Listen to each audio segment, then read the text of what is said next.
Damn, James Cartwright straight in with the question. How you doing, James? Hope you're good. Thank you so much for the question. I will get to the question in a second, so thank you very much for that. How is everybody doing, of course? Welcome to the stream.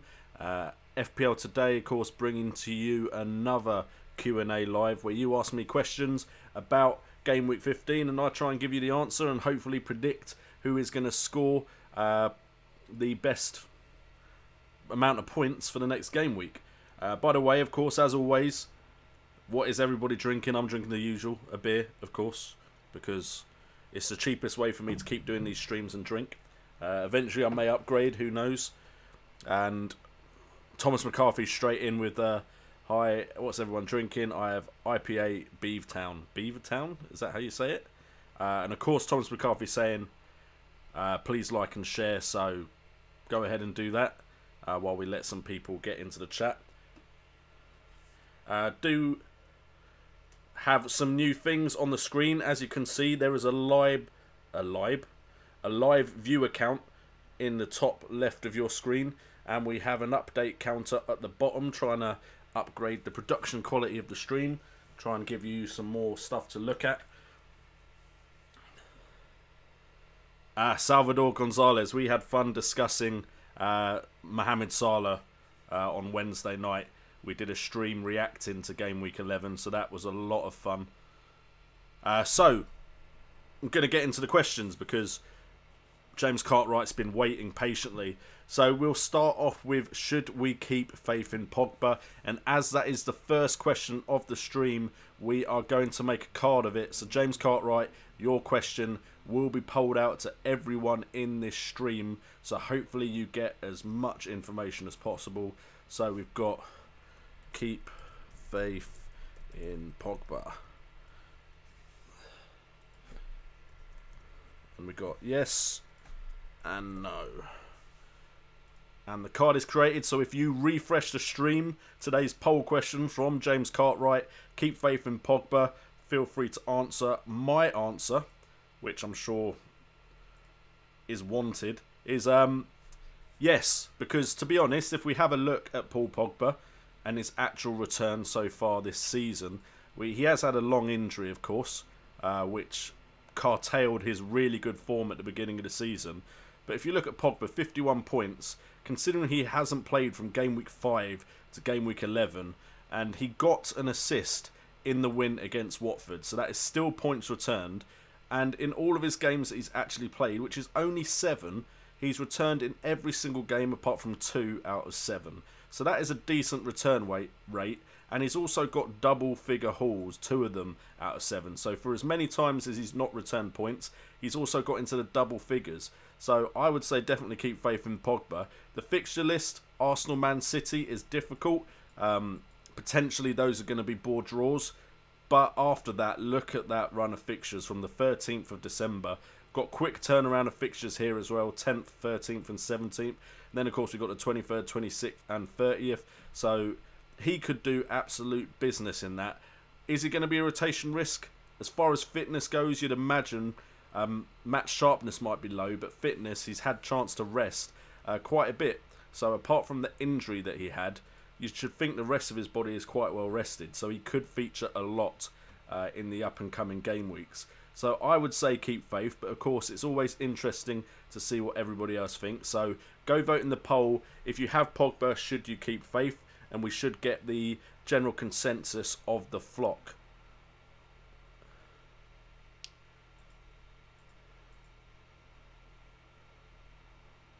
Wow. Quite a few questions about Rashford that I've already seen. We will get to those. Siraj drinking the mango juice. I do like some mango juice, actually. It's quite nice. We got Ayush Falur and Craig Manuel in the chat. Ayush Falur reminding everyone to like and share.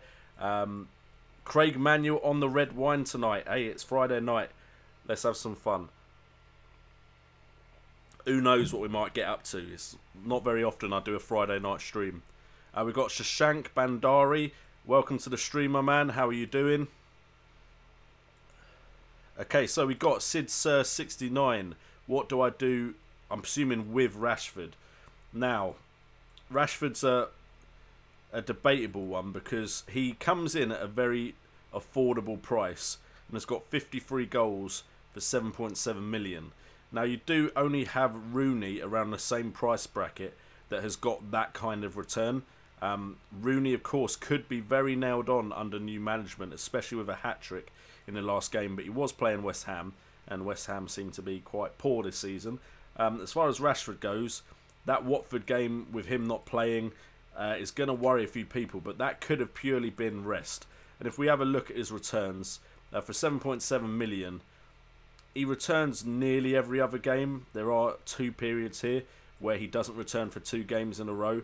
But overall, he seems to have started more than he's appeared as a sub, and he seems to return every now and again. So that's not bad for a 7.7 million striker.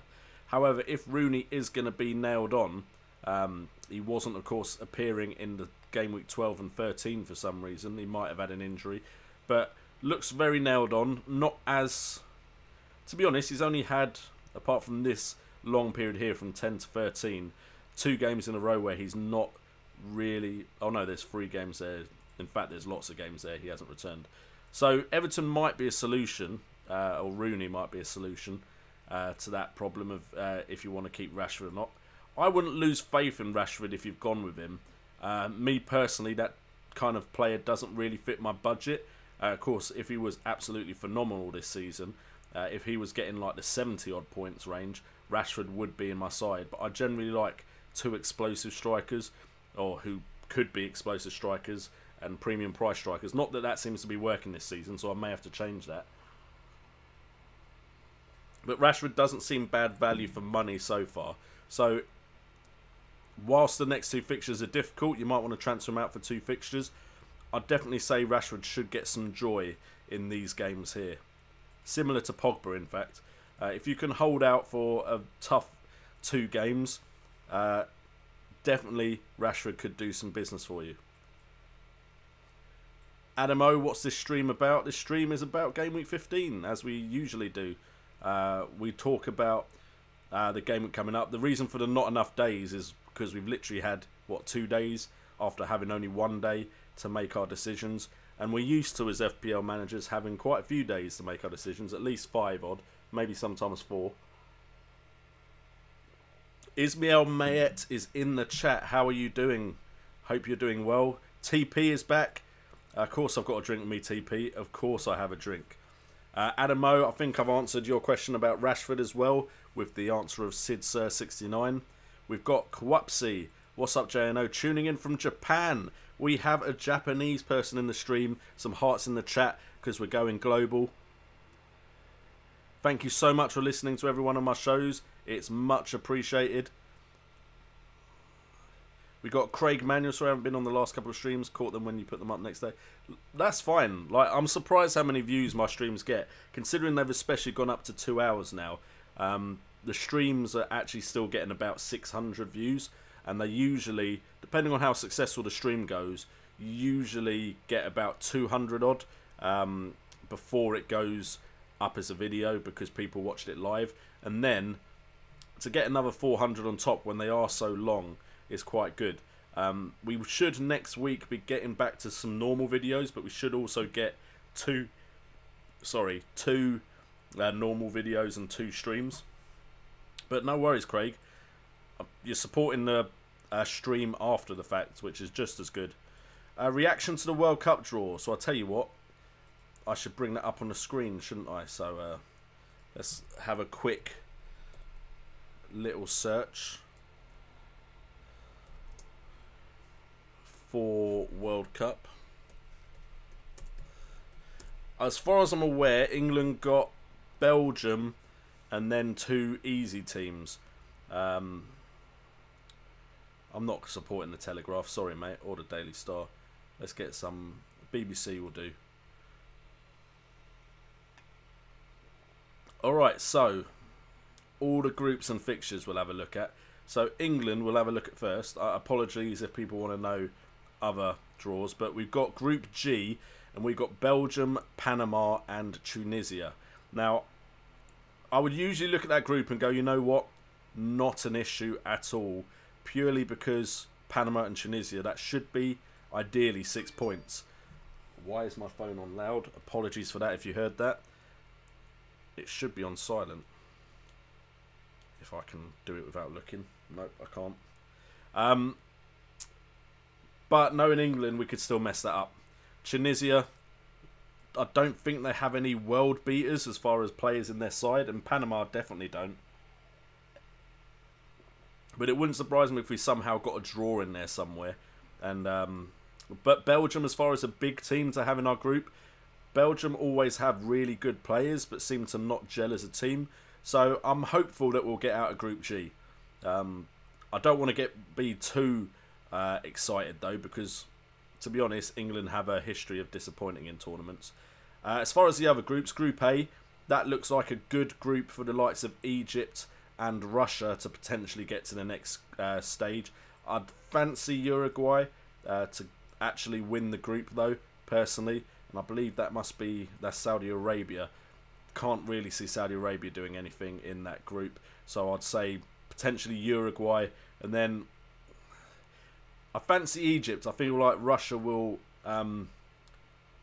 probably fail to beat Egypt, which will be the big deciding game on who else goes through with Uruguay. That's my guess at the moment anyway.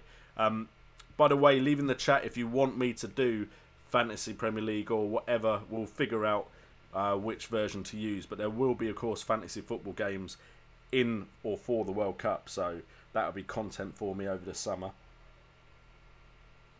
As far as Group B, big group with Portugal and Spain in, that game will be huge. I still think Portugal and Spain will both go through because I can see them beating Morocco and I can see them beating Iran. So definitely it's Portugal and Spain's group to lose. But that would be a big game to see who goes through first. We have France, Australia, Peru and Denmark. I think that's a very dangerous group. France should be good enough to get out that group, but I'd fancy all of those teams to put up a fight to get through to the next stage. And potentially if France aren't on the ball, they could be upset, but I doubt it. But I'm just saying all 3 of the other teams in that group are capable sides. We have Argentina, Iceland, Croatia and Nigeria in Group D. Argentina should see themselves out of that group. Iceland, we know, are very organised as far as the team go. And Croatia have some decent players, of course, like Modric and Kovacic. I reckon Nigeria are unlucky to be in this group, personally. I think Argentina, of course, should finish out top. And then I think it would be between Iceland and Croatia. But I do feel sorry for Nigeria. Group E, Brazil. If some of you didn't know, I'm actually part Brazilian. My mum is from Brazil. So I will follow Brazil and then I'll support them when England get knocked out. That's what I do every World Cup. Brazil, I think, have been fortunate in the group they've got. Costa Rica, Switzerland and Serbia. I would say Serbia and Switzerland should be good enough to see out the competition from Costa Rica. So it should be between those two to see who gets second. Then we got Group F. Germany, Mexico, Sweden and Korea. Again, I think that's a dangerous group. I think Mexico, Sweden and even South Korea are decent enough to all of them could get second. Germany should win the group, but I'd definitely say the teams are capable of getting results against Germany. And then Group H, Poland, Senegal, Colombia, Japan. I think that plays right into the hands of Colombia. I think Colombia have enough good players that they should get out of that group. I then think that any of the other three could get through as well. Japan, Senegal and Poland, all capable of seeing themselves out of Group 8. So very interesting, the groups. Some more interesting than others. I think there are some groups where you know who's going to end first. But I'm happy with the group we've got. It could have been a lot worse. It could have been better, but it could have been a lot worse. I would take Belgium over some of the other sides, especially France and Germany. Would be the two sides I would have been the most scared of. Anyway, let's change that back to the Fantasy Premier League screen. And Suraj Karanja, my answer, nope. Sorry, Pogba. Still dab. I'll transfer him after Derby. That's fine. That is fine. If you don't have faith in Pogba, that's why we're sharing the poll. We need to find out what the flock thinks. Had a fight with my friend's Ober FPL. Not sure what's going on there, Ayush. Appreciate the great answer. Drinking lager. Good man, drinking the lager. They feel it's just a game. What do you mean it's just a game? If they're talking about FPL, FPL is life. If you're not going to take it seriously, don't have time for you. Anyway, I'm loving the YouTube counter, by the way, in the top left. Hopefully you can all see that. Hopefully that is showing. Almost at the 30 mark. So don't forget to share. I know we're actually higher. My screen is saying 33. So that might be a little bit behind. Should hopefully go up in a second. It's not giving as accurate a count as I'm getting on my screen. What about Harry Kane? I'm starting to not like the Harry Kane. Have I drunk more than I think I have? I'm starting to not enjoy the Harry Kane. I said it again. Harry Kane questions. Purely because that's an okay return. 2 game weeks, 2 goals. But it's not amazing, is it? And he had that 3-game period with nothing. But the reason you hold on to him is for games like this. 13, 13, 13 and 16. So I'm hoping 3 good fixtures Harry Kane can get something back. One of them away, but it's Watford. And then Stoke concede a few. Brighton, you'd hope they'd do something against. But they have been very disappointing. Harry Kane is starting to test my patience. I think he's dropped in price, which means he's testing a lot of other people's patience as well. He got up to 12.8. Sorry, a bit of a malfunction with the screen there. I don't like how there's no... Oh, there is a slide bar. See, I learn something new every day. He got up to 12.8. He's now back down to 12.6. So not ideal, but to be honest, even if he drops, you can pretty much bring in anyone else for him. I'm keeping him for the next couple of fixtures, but I'm getting close to transferring him out. Is Rashford worth it? At his current price, I'd say potentially. As far as players at that price, there isn't many contesting him as far as points returned so far this season. We have Rooney, of course, and then you need to go up in price to Vardy or Firmino for anyone that is getting around that mark. 51 points from Abraham, but Abraham has dropped off quite significantly. Juve is also not too far off as well. So potentially one of these cheaper strikers could catch up to Rashford if he gets rested a bit more. But I'd say if you have Rashford, you could transfer him out for just the next 2 games and then potentially bring him back, because I have a feeling there'll be low scoring games.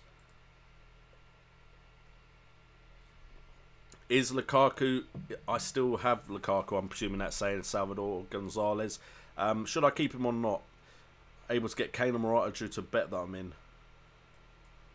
So you've bet that you could win the league without Kane and Morata? I mean, if I couldn't have Kane or Morata, I think I'd go Jesus and Aguero, because then I'm guaranteed to at least have one of them starting. I'd say Lukaku is one of the best options you've got, though. You can... Well, with Lacazette, groin injury, expected back 10th of December. I'd say you could go with like a combination of, say, Vardy and Rooney, maybe. And then you could really beef up your midfield with the likes of Salah and some Man City options.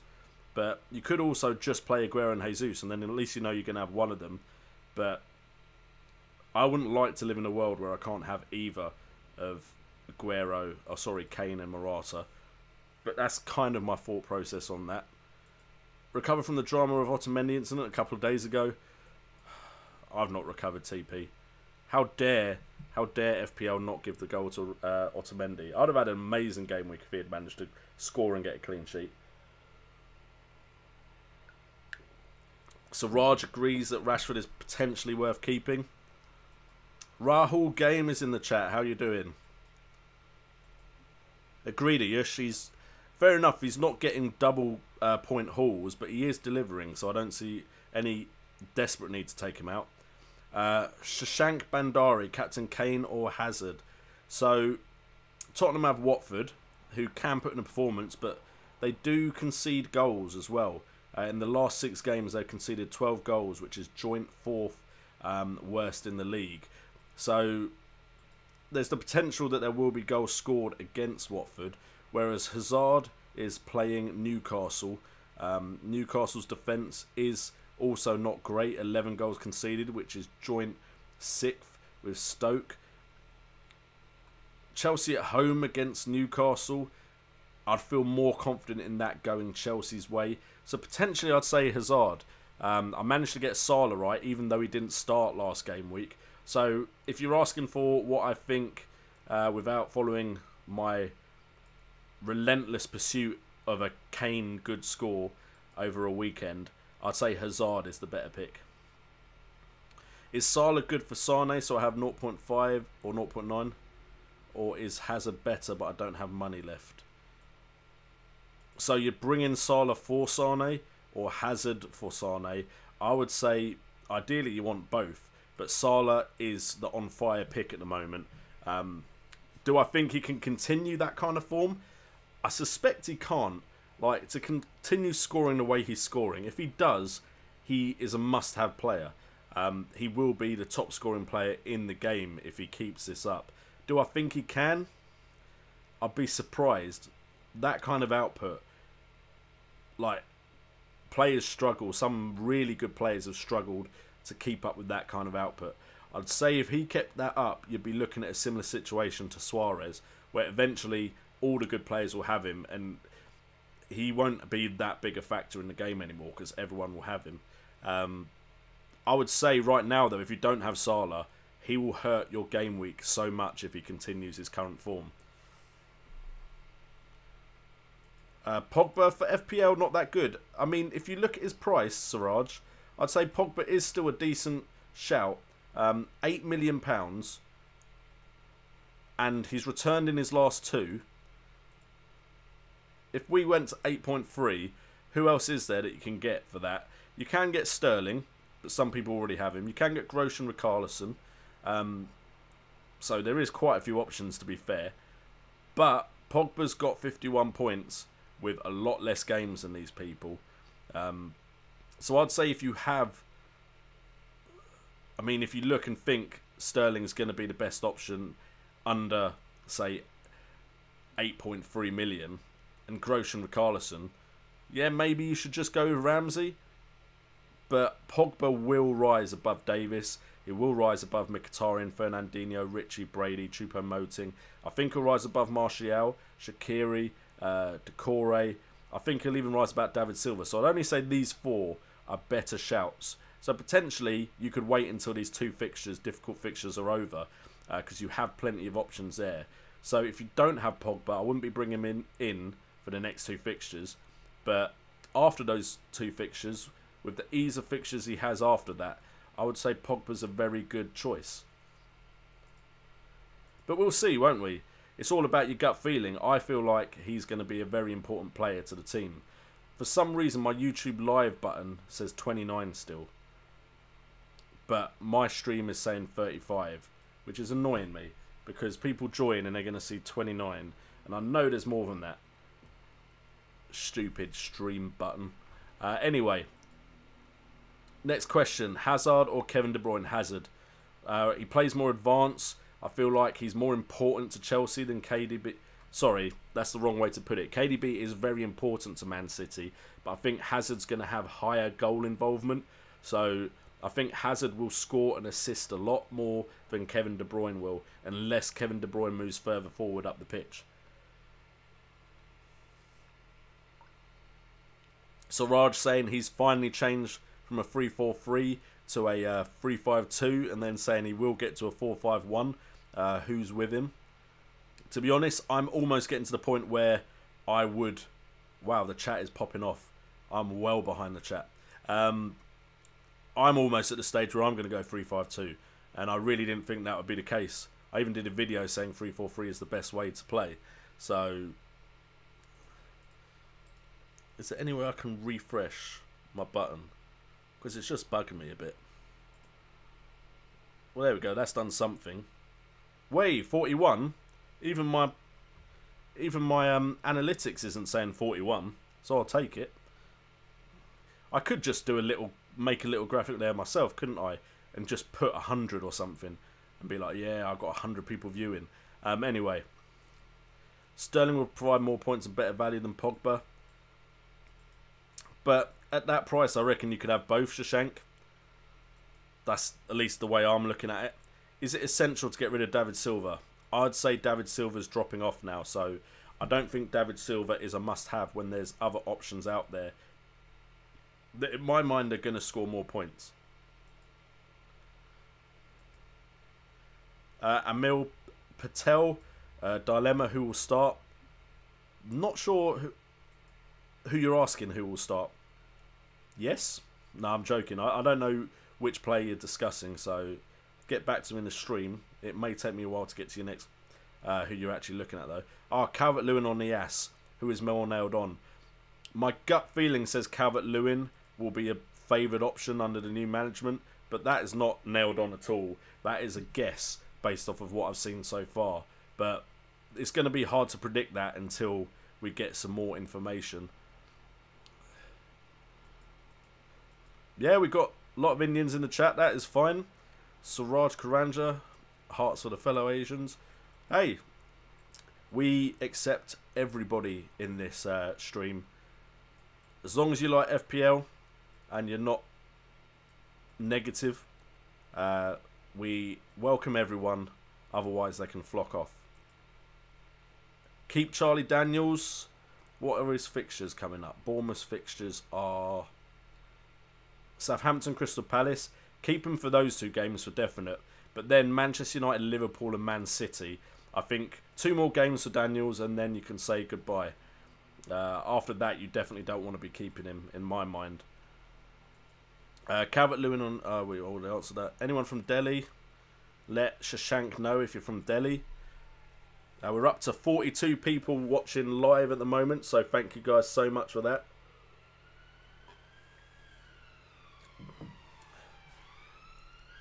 Is my team good? We got De Gea, Christensen, Otamendi, Ward, Pogba, Richarlison. I'm presuming he's put the rest of his team somewhere. And then I don't see the rest of his team. So, hard to answer, not seeing the whole team. But I like the players you've listed so far. Swap KDB for Sterling to fund Christensen at the back, or is Sterling not nailed on enough? To be honest, with the fixture list the way it currently is going to get, KDB seems more nailed on, but I reckon Sterling will still score points, and as long as he scores at a high enough level when he is playing, Sterling will be a better choice than KDB. As far as Christensen, I wouldn't even say Christensen's nailed on for definite, because as soon as the fixtures get tight, they do have David Luiz who they can bring in for easier fixtures. Dom Stimpfig is back in the chat. Welcome back. Suraj Karanja, England is coming to my city. I get to see Rashford. Someone very excited to see some Manchester United players. Very happy for you, Suraj. Hopefully, one day I will be able to get sponsored by some sort of company to go to the World Cup. That would be absolutely awesome. And hopefully there'll be some subscribers in that country I'm going to. So that's like a dream. Adamo, thanking for the question about the World Cup. I'm excited about the World Cup. I always get excited. I then get a bit dejected when England don't do that well. I think I answered your question, Amir, but I probably will if it's something that... Because basically when I started YouTube, I think the Euros was a year after I started this channel, and I didn't do the fantasy football for the Euros because I kind of felt like, you know what, maybe I should take a break and spend some time with the family. But basically I ended up doing other content anyway, so I might as well do the World Cup fantasy football. And to be honest, the World Cup fantasy football in 2014 is what got me into FPL, so that's what really made me committed compared to before, where I did like it, but I wouldn't stay committed for the whole year. So yes, I will be playing the World Cup fantasy football. I was very happy to abuse James Rodriguez in 2014 for the World Cup fantasy football.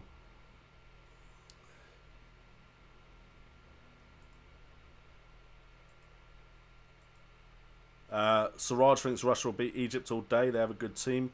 Almost beat Spain if not for the rest. The problem is the enigma that is Mohamed Salah, Siraj. And I think Egypt has some other decent players.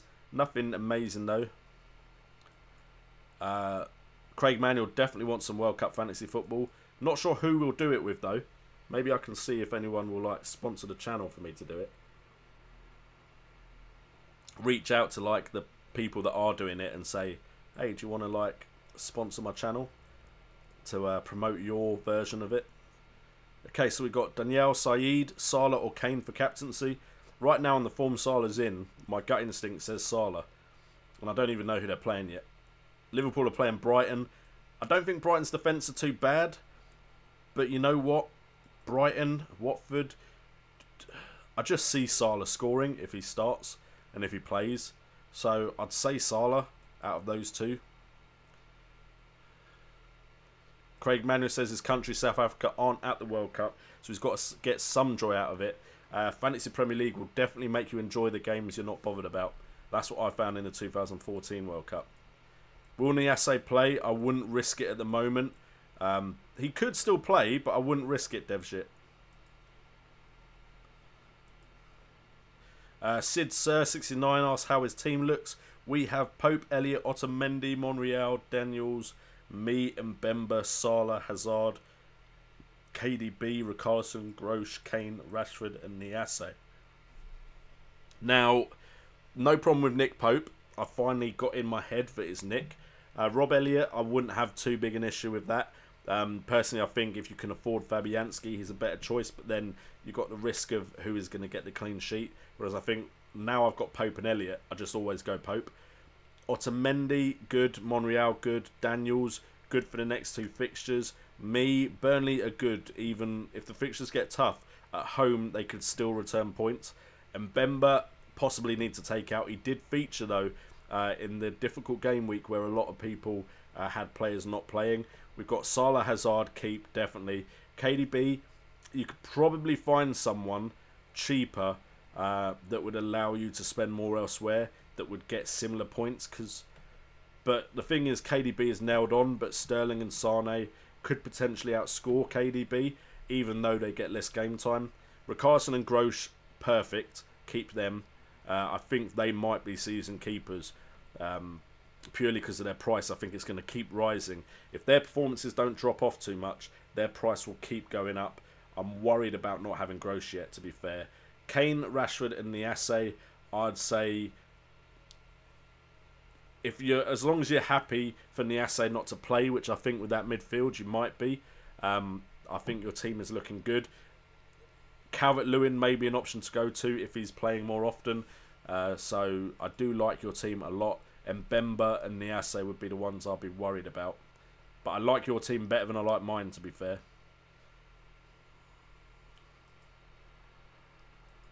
Amit Patel, my gut feeling is Calvert-Lewin is more nailed on in that Everton side. We have 42 people watching the stream currently, so thank you so much to all of you. Quick plug for the channel. If you want to support the stream, there is a sponsor button. Thank you so much again to my sponsors. There's only one of them at the moment, but I do have a sponsor now, which I of course tweeted out, and you know, I was a bit happy about. But thank you so much to Blessing Arolo. Going to give him shout outs when I can because he's supporting the stream. So it's much appreciated. Not that the rest of you don't. There's some of you that are here every stream. So thank you guys so much to you as well. My only worry is whether to stay with Kane as captain or not. Got Salah, Morata and Hazard to choose from beside Harry. From Norway, by the way. Thank you so much for tuning in. I would say right now, my gut feeling is maybe Salah and Hazard are better choices for captain. But knowing me, I would still stick with Harry Kane. Dom Stimfig has Glenn Murray looking to get rid. Should I get Niasse to save money or get Wilson? Or should I get Andre Gray? Wow, this is really affecting me today, isn't it? And get Ramsey for Richarlison to cover. I wouldn't get rid of Richarlison. Andre Gray could be a good shout, as could Callum Wilson. I reckon if you're thinking about saving money, I would look at Calvert-Lewin maybe instead of Niasse for Glenn Murray. But that's my gut instinct suggesting to me that we might be seeing Rooney and Calvert-Lewin strike up a partnership potentially.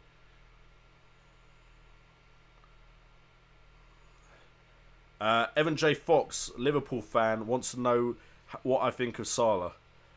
I'm not going to lie to you. The last 2 games, I've not really watched them. So, I've seen highlights of the goals scored. Salah, of course, is on fire. But from what I remember, he was missing a lot of chances.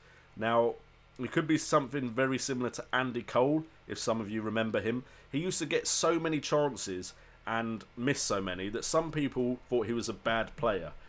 But the fact is, he got into the position to score so often that he was a good player because you could rely on him to put one of, say, 4 or 5 chances away. And so every now and again, he would have a game where you're just like, this guy is awful, when he doesn't score in the game and he has quite a few chances. But you can't score goals without getting in the right position. Salah has a great ability to be in the right place, and then also has a great ability of scoring some absolute screamers. So I think he's a fantastic player. I just feel like when you see all the negativity about him, it's because his finishing isn't world class, but his positioning and getting those chances is, which counterbalances that. So for every time you see him fluff a chance, he'll probably score a screamer like 20 minutes later. So I think he's absolutely fantastic player. He was probably one of the few players that had the stats that would make me risk having him early in the season. Because I have a rule, if someone's new to the Premier League, don't risk bringing him in until you see him play a bit. But apart from Ibrahimovic and Salah, those are the only 2 that have ever made me break that rule and not wait a bit to see how they settle in the Premier League. So I think he's done absolutely amazing. Brighton's defence is good, but Salah is on fire. I mean, you could look at weaker defences, but I went with Harry Kane against West Brom because of West Brom's defence, and then look what happened. So I do like Mohamed Salah, and I think on the form he's in, if he carries it on, he can score against anyone. TP Football Analysis saying who he thinks will advance. I won't go into too much about that because I don't want to have to bring the screen back up, but I don't have any disagreements with the teams you have picked. I think that is very possible. I think England are one of the favourites to mess it up because just we're good at messing things up. Seb Hodson is in the chat. Thank you so much for joining the chat. If you didn't know who Seb is, Seb has been a supporter of the channel for a long, long time. So thank you so much for jumping in the stream, Seb. It's much appreciated. If you're asking about my overall score in Fantasy Premier League, right now, if I actually click the right button, my points is 760 points overall, and that puts me at a rank of 373,054th. So not amazing. I've had better Decembers or starts to December, but it's not awful. So, you know, I'm not too upset about that. Do hope to improve that in the long run, though. So fingers crossed about that. We've got Alan Ajradinovic. I'm awful at pronouncing names that I'm not used to saying. Is my team good? De Gea, Otamendi, Ward, Christensen, Hazard, Salah, Richarlison, Pogba, Abraham, Kane, Morata. Abraham is questionable. Otherwise, your team looks very, very good, to be fair. Amit Patel, speaking to Siraj. To be honest, it's possible, Siraj, that Salah has an average game week. But to be honest, you know what? It's completely acceptable if he does, because he's returned so highly for us that one bad game week is not going to make me lose faith in him. Gordon Gilbody, new member to the flock. Can we have some birds in the flock for new member Gordon? He's going to grab a beer, so he's joining in the spirits of things. If you are, I can see, yeah, actually, you are a new subscriber. Your name is currently at the bottom of the screen highlighted. So thank you so much for joining the flock. Shame you didn't join during the stream, or you would have seen your name flash up. But thank you so much for joining the team flock. Siraj, speaking to Amit, I've got to get used to seeing if it's atted at someone. I should just let them talk amongst yourselves, because I love to see that. I love to see, especially when you guys are saying hello to each other. Nice to build a community around this chat as well. Devshit wants to know, is Morata an option as captain? That is a good point, by the way. Sorry, I just seen Amit Patel say Niasse is done with his ban, which would be why he definitely wouldn't have played against West Ham. I just think if you have Rooney and Calvert-Lewin play that well together, can you really risk not putting them together? As far as Morata, I do fancy his chances against Newcastle. If you've got Hazard, I would say Hazard is a safer captaincy choice, but Morata isn't a bad one.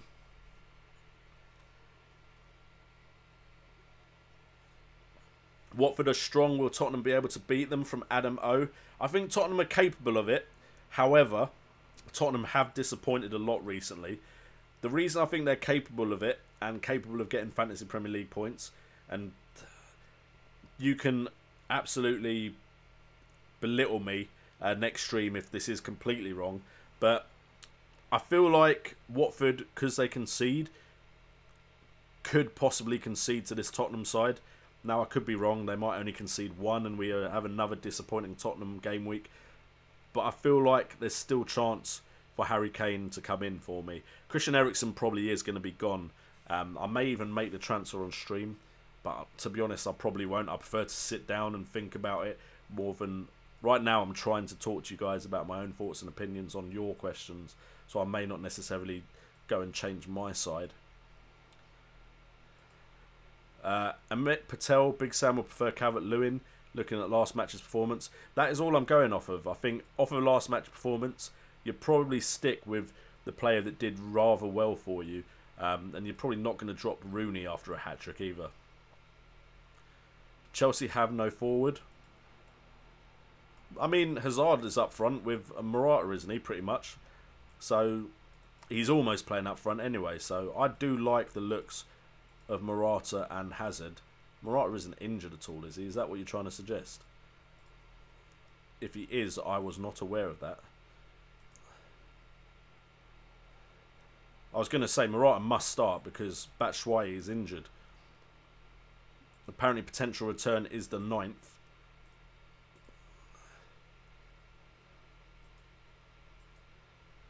Siraj thinks Niasse is better than Calvert-Lewin. True, but I think Calvert-Lewin may be a better partner for Rooney because he makes up for that lack of pace that Rooney has. Got to be a bud in a Peroni glass. To be honest, I'm not going to lie. The beer I've got is quite cheap. It does the job. It's not the best beer. I'm a Kronenberg man. I do like myself a Kronenberg. I do quite like Coors Light, but only in the summer because it's very easy to drink. And you know what? To be honest, I'm not that fussy. As long as it's not a Foster's. Sorry for any Foster's drinkers. But always nice to have a fellow lager drinker in the chat, Gordon. Any news on Chupo? He is yellow flagged. Let me have a look for you, Rahul Gaming. Gaming? You're not a gaming channel. It's Rahul Game. See, I have a feeling like maybe I've not eaten enough today because the beer's getting to me a bit quicker than usual. Did have a busy day at work, so didn't have my lunch. But I have had dinner, so not that you guys are that bothered about my life story.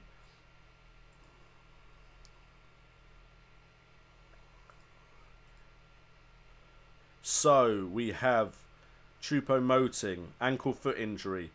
Suffered a bang on his ankle, but we don't think it will compromise him at all. Potential return is tomorrow.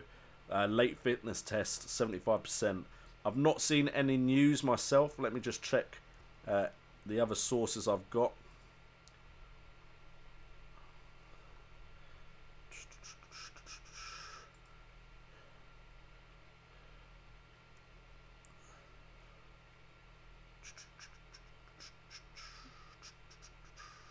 Sorry for the silence. So Eric Choupo-Moting is a minor doubt for Stoke's match with Swansea. Mark Hughes is very optimistic on his chances of being available, however. Apparently he could return to a lone striker role as well. So it's looking good if you've got Eric Choupo-Moting. I'll potentially take the risk of hoping he will play, but there's always a chance he just does rest him against Swansea. But it looks like Mark Hughes wants to play him.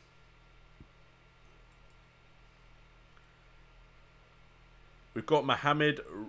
That's a long name. I'm going to call you Mohammed. Thank you so much for the question. I don't think I've seen your name before in the stream. We've got Kane, Salah or Hazard. Who should I captain? I just feel like Hazard is the logical choice. Because against Newcastle at home, Salah does have Brighton, which I do have a decent defence. And Kane against Watford. Watford could do really well in this game, potentially. Kane could also score quite a few, but I think the logical choice is Hazard. I would probably captain Kane, and I think if you want a really big game week, Salah is the one that keeps scoring big. But my brain says Eden Hazard. Jan Eva Jacobson, should I get rid of Vertonghen? I would say no. Spurs have still been getting clean sheets, haven't they? Haven't actually. I think they might have last game week, but I think they have actually not got as many game weeks as usual. As many clean sheets as usual. So let me have a quick look.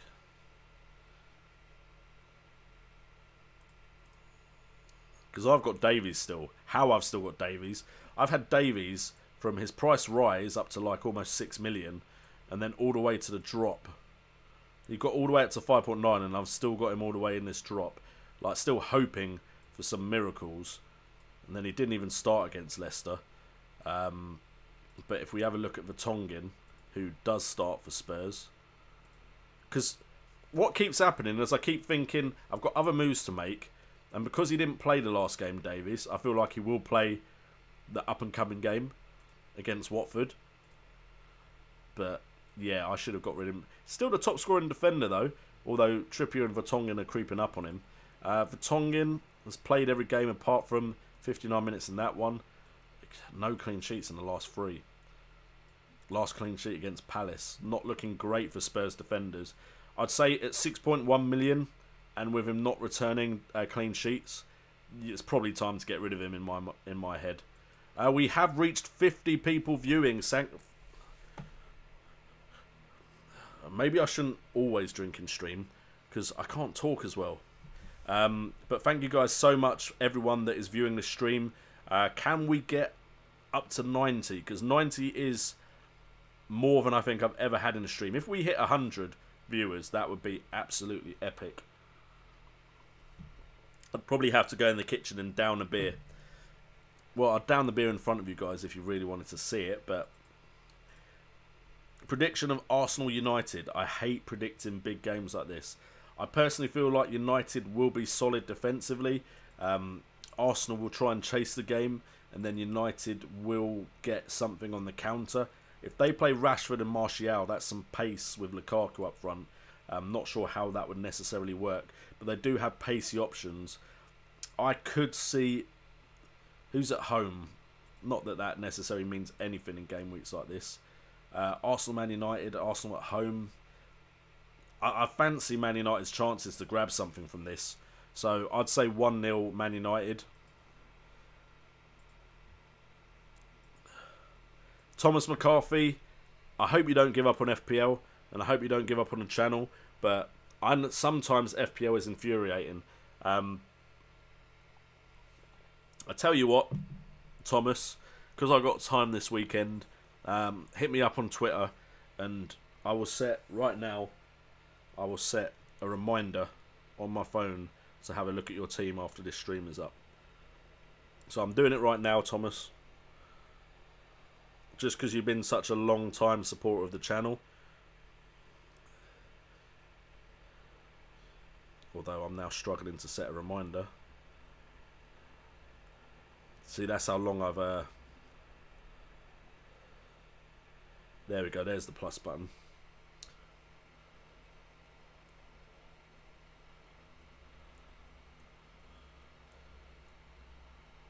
And we'll set the time for maybe 11.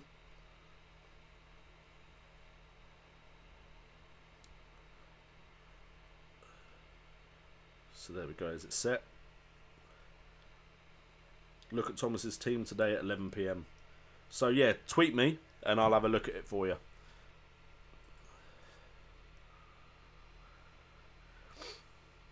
Amit Patel thinks Arsenal will win 2-0 or 2-1.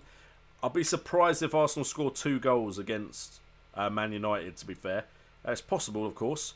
So that would be interesting to see if they could break that Man United defence. Shashank says, I need Chelsea players or I'll drop in rank. To be honest, I thought that last game week. I was going to bring in a Chelsea player, then I missed the deadline. And fortunately for me, Chelsea only won 1-0. So it didn't hurt me last game week. And it didn't particularly hurt me the week before that. But I do believe I should be getting a Chelsea player or some sort of Chelsea coverage eventually. But I think I've got lucky so far. Jamal Rice, Liverpool defenders. You know what? Fair play. Probably. I still like Joe Gomez or Trent Alexander-Arnold as options. They've impressed me. So if we could get one of them nailed on, I would look at them. But you know me, I just have this thing. Like, the mistakes they make are bad. And they're so bad I think it sticks in my head. But their defence has done very well. J-Rock is in the chat. How you doing, J-Rock? Siraj, I'm not jealous you've got a holiday tomorrow because I've got the weekend off as well. Devjit wants to know good budget defenders. For budget defenders, apart from Burnley, who are breaking the rule for me, I think Burnley defenders are pretty safe options anyway. We've got Palace, Watford, and Stoke, and potentially Leicester with the best fixture lists out those sides. Stoke concede a lot. Leicester aren't too bad. So I'll be looking at Leicester. Watford have conceded quite a bit. And Palace have actually not done too bad, because you're looking at Leicester and Palace conceding 7, which puts them about mid-table for goals conceded. So if we look at Leicester and Palace, and I can't believe I'm actually even looking at Palace defenders, but Sacco has done decently, especially with that goal he scored, 11 points and then 9 points. What they're doing at Palace is they're definitely making their defence more solid. Other than that, I think Saka is the best option. Because, to be honest, is there a nailed-on option 4.5 or under? I'm not sure there is. Feel bad for Fosu Mensah not getting that much game time. But I don't think they necessarily, Fosu Mensah and Riedewald, were brought in by De Boer to play complete football. And now they've got a manager that isn't trying to play complete football. So I think Saka is the best way into that defence. And then Leicester City, while you're not necessarily going to get loads of clean sheets off them, if you can afford Maguire, Maguire's the one that can get you points from elsewhere. He can get assists and goals. Other than that, Fuchs has had a history of being able to do that, but hasn't done it for a while. Simpson is a cheap way into that defence, as is Morgan.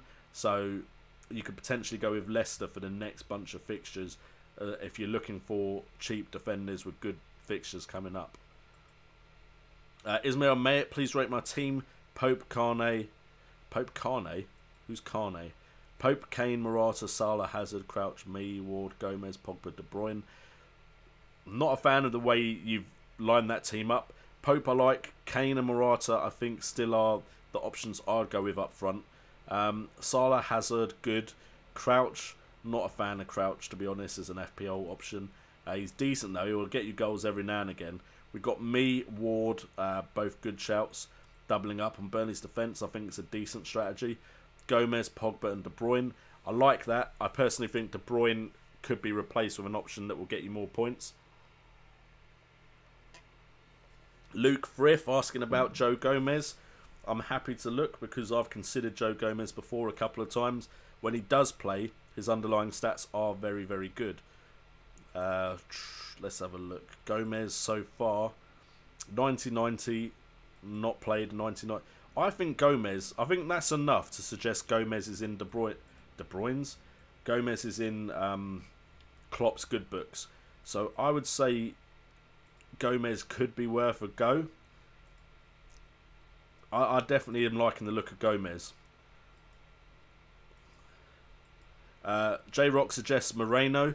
When he plays well, Moreno is a great shout, but he's one of those like Lovren that I just feels very prone to mistakes. So, again, not necessarily a major thing, because if they concede, all the defenders lose points. You don't necessarily lose points for making big mistakes. You only lose points at own goals. So, Moreno's a decent shout because he would be the one getting attacking returns, most likely. Siraj says go for Mustafi or Monreal. Ilias is saying can't afford Morata and Hazard. Who to choose? If you're talking about who to choose from Chelsea, Fabregas seems the next best option from the Chelsea side. If you can't afford Morata or Hazard, Fabregas with 43 points for 6.9 million isn't too bad. Pedro hasn't got as many as we'd like to see him get. So those are the ones I'd suggest. Fabregas, maybe Pedro, if you think he can turn his form around. Chaos has just joined the stream. Thank you so much for joining. My captain, knowing me, I'll probably still go Kane. But I have said in the chat, I think Hazard is the logical choice. So you're going with who I think is the logical choice, which hopefully is good for you. I was saying Salah was the good choice last time, and that came good. Of course, I didn't pick him, which is fantastic.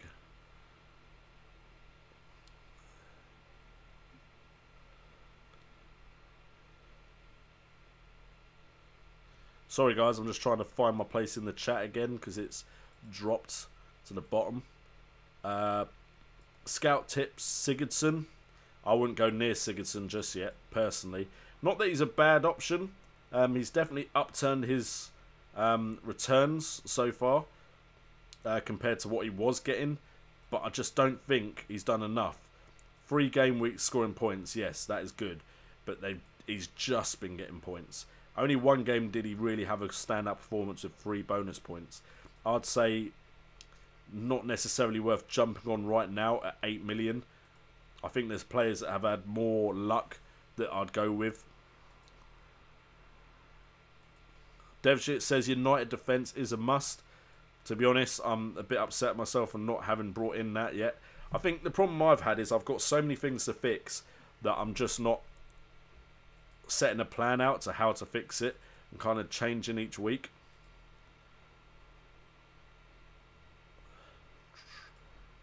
Alright, so we'll add another card because it has been requested.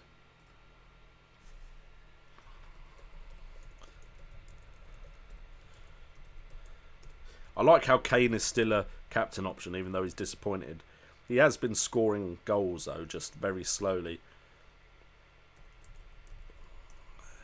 I suddenly can't type.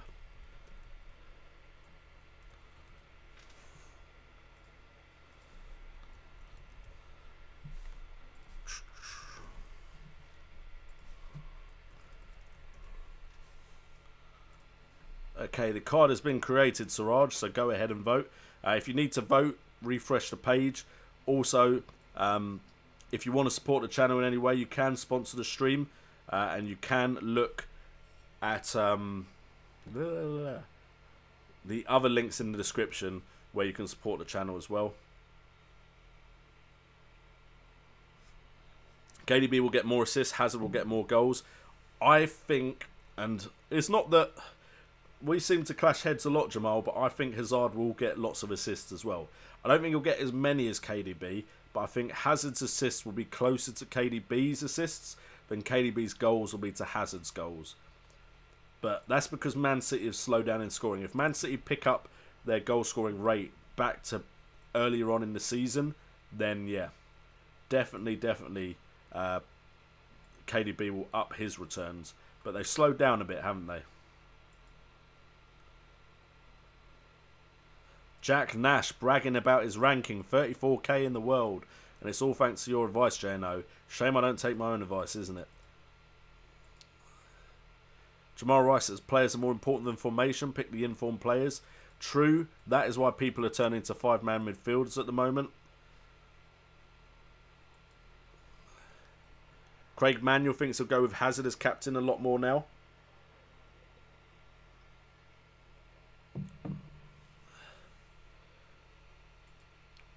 Apparently police are being heard in the background as well.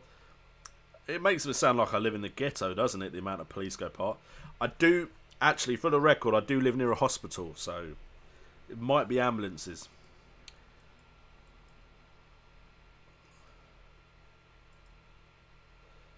Craig Manuel in the top 50 of my league. Again, higher than me.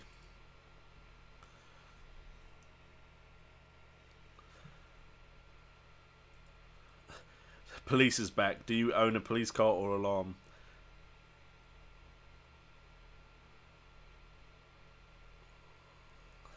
Chaos actually quoted me. I think when I start getting quoted, that's when I've become a YouTuber, surely. He's quoted, we accept everyone in this stream as long as you like FPL and you're not negative. We welcome everyone, otherwise they can flock off. So I don't welcome everyone, clearly. But we've had some haters recently, so yeah, don't welcome them.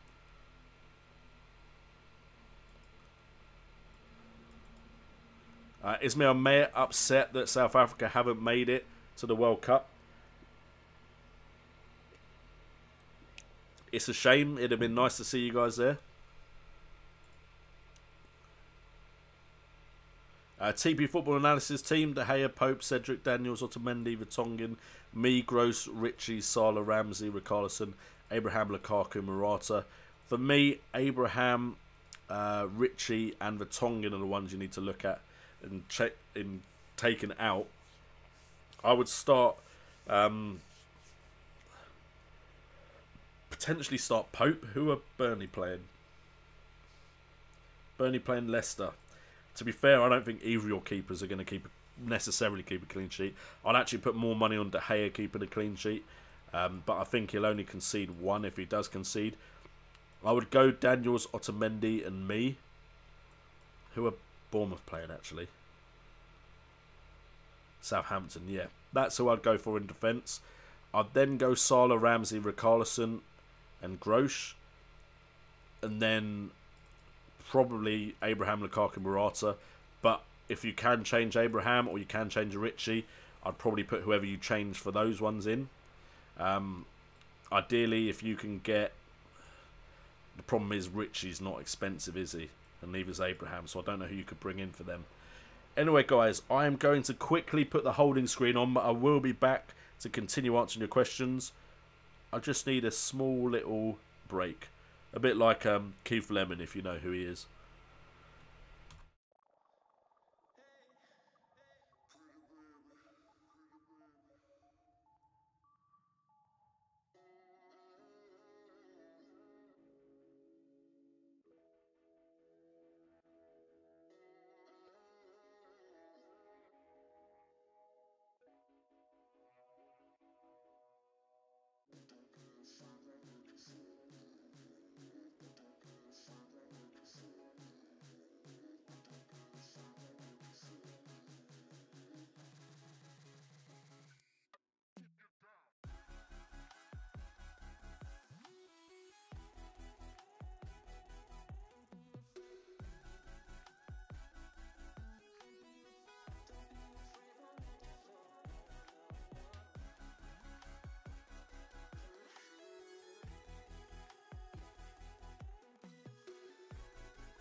Okay, we are back.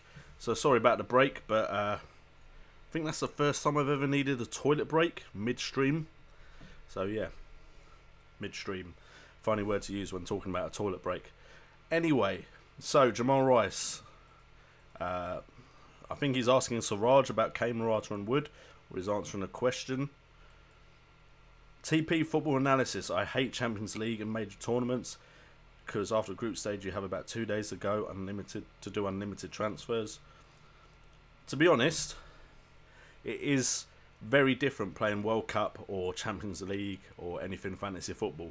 But they kind of have to do that, because if they don't do that, then you run the risk of someone going into the knockout stages with only 6 players, and they've got to somehow change their team slowly, and they're going to start way behind the people who have loads of options. So it's just a different strategy, TP, as far as I see it.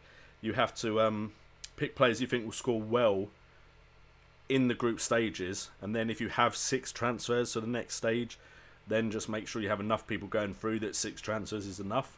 But I could do videos leading up to it to prepare people for the different types of strategies going into World Cup fantasy football. Depends what game we pick, of course, but definitely could do a lot of videos based around tournament fantasy football. Siraj is thinking of dropping Morata for Sanchez soon. If Arsenal start to consistently perform the way they have, then that looks like it might be necessary, because it might be that you need Arsenal coverage.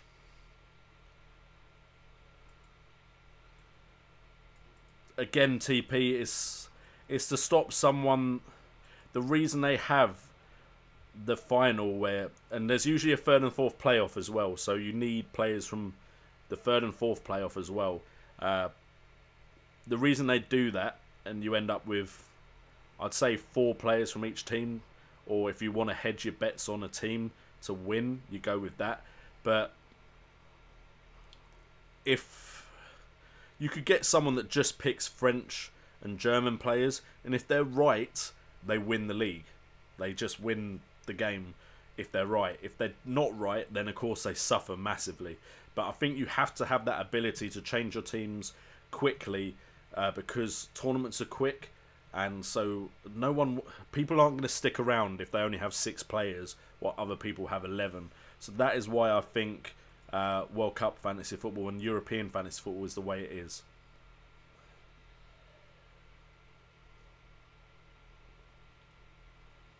Rahul Game dreams of going to an India game at the World Cup. Tell you what, if I'm a big enough YouTuber when it happens, Rahul, message me and we'll try and sort that out. We can go together, man. That's what I'd love to do. I'd love to get to the point where I can go to games regularly and go with people that I've subscribed to. Might be awkward at first, meeting someone that has watched me on YouTube, watched me on the internet, but I think that would make a great vlogging series if people agreed to be on a vlog. But just watching games with fans that have subscribed to my channel, that, if I could ever get to the point where I could regularly go to games around the world, that is the way I'd play it out. I'd go to games with Liverpool fans that have been subscribed to the channel. I'd go to games with fans from around the world, just talk to them about their team, then go watch the game. That's kind of the vision for the future, if it ever gets to that point. That would be pretty epic. At least I think it would. Jamal Rice Sanchez is looking good. Finally, Jamal, we agree on something. But to be honest, Sanchez is a great player. It's a shame that he wants to leave. Part of me hopes he goes City, just because I don't want him to leave the Premier League. Thomas McCarthy wants someone to make him some food. David Knight, if you captain Alonso and it works, remember to come back here and rub it in all our faces. South Africans are representing Craig in the stream. Some people, and I know to South Africans this will sound nuts, but a lot of people in the UK think I'm South African. Why? I have no idea. Adam O has Grosh and Loftus-Cheek. Should I keep them? Definitely keep Grosh.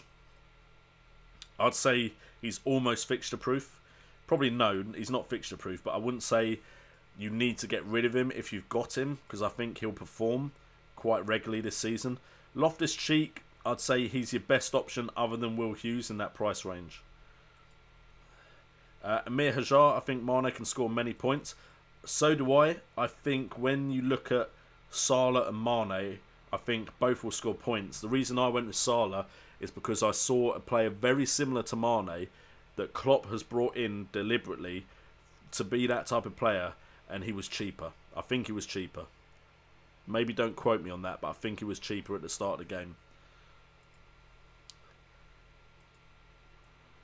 Adamo and Craig, maybe I should go live in South Africa. That's how Zayn Muller got so many subscribers, because he's South African as well. If you guys haven't checked him out, Zayn Muller is another Fantasy Premier League content creator, and he blew up really quick, and he lives in South Africa, so I imagine his content would get promoted in South Africa even more than mine would, because you get promoted a lot in the area you live in. Ideally, that's how PewDiePie got so big. If you didn't know, PewDiePie first lived in whichever country he came from. I feel like it's Sweden, but it might not be. Then he went and lived somewhere else, and then he went and lived in the US. And because he streamed in those areas and got a lot of, or did videos in those areas and got a lot of subscribers in those different areas, his channel gets promoted across strongly in a couple of countries, whereas mainly mine gets promoted a lot more in the UK. I mean, I can actually show you. Maybe I'll do that near the end, but I can show you where most of my subscribers come from. Most, of course, are from the UK. Firetog is in the chat. How are you doing, Firetog? Hope you're good. Burnley have horrendous home games after the Watford game. They play all the big teams week on week. If memory serves me correctly, though, they do okay against big teams. Maybe they don't always get clean sheets, but if we have a look, I mean, Watford at home, Stoke at home, those are fine. So there's no rush. There's 4 games there where they could get clean sheets. Then Spurs home, Liverpool home, Man United home, Man City home. But if we look at the fixtures, or the history, sorry. Against Chelsea, they did concede a lot, but they won. Against Tottenham, they only conceded 1. Against Liverpool, only 1. Against Man City, 3, but let's be fair to them, this was Man City when they were running riot. Arsenal, they only conceded 1. So against Arsenal, Liverpool and Tottenham, they were extremely close to getting a clean sheet. Well, I say extremely close. I don't know when they conceded the goal off the top of my head, but they only conceded 1. And if that one hadn't gone in, they would have got a clean sheet. Shashank Bandari. Good night, guys. He's got work tomorrow. Mine saying Captain Kane, but heart saying Hazard. See, for me, it's the other way around. My head's saying Captain Hazard and my heart saying Kane. He thinks a Kane hat-trick is on the way. I've been hoping for that for too long now. Should I transfer in Sanchez for Morata or Kane? I'd say Sanchez may be a good transfer for Kane, but I just feel like Kane will come in with a big game week soon.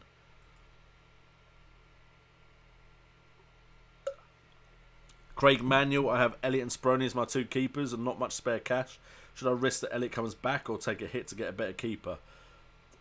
As far as I can tell, he is coming back, Elliott, from what I've heard. Let's have a quick look. Elliott isn't on any injury as far as the website I'm using, Premier League Injuries, says. So potentially Elliott is coming back. So I might just risk it for this game week. Luke Frith says if you have Hazard, take Morata out for Sanchez.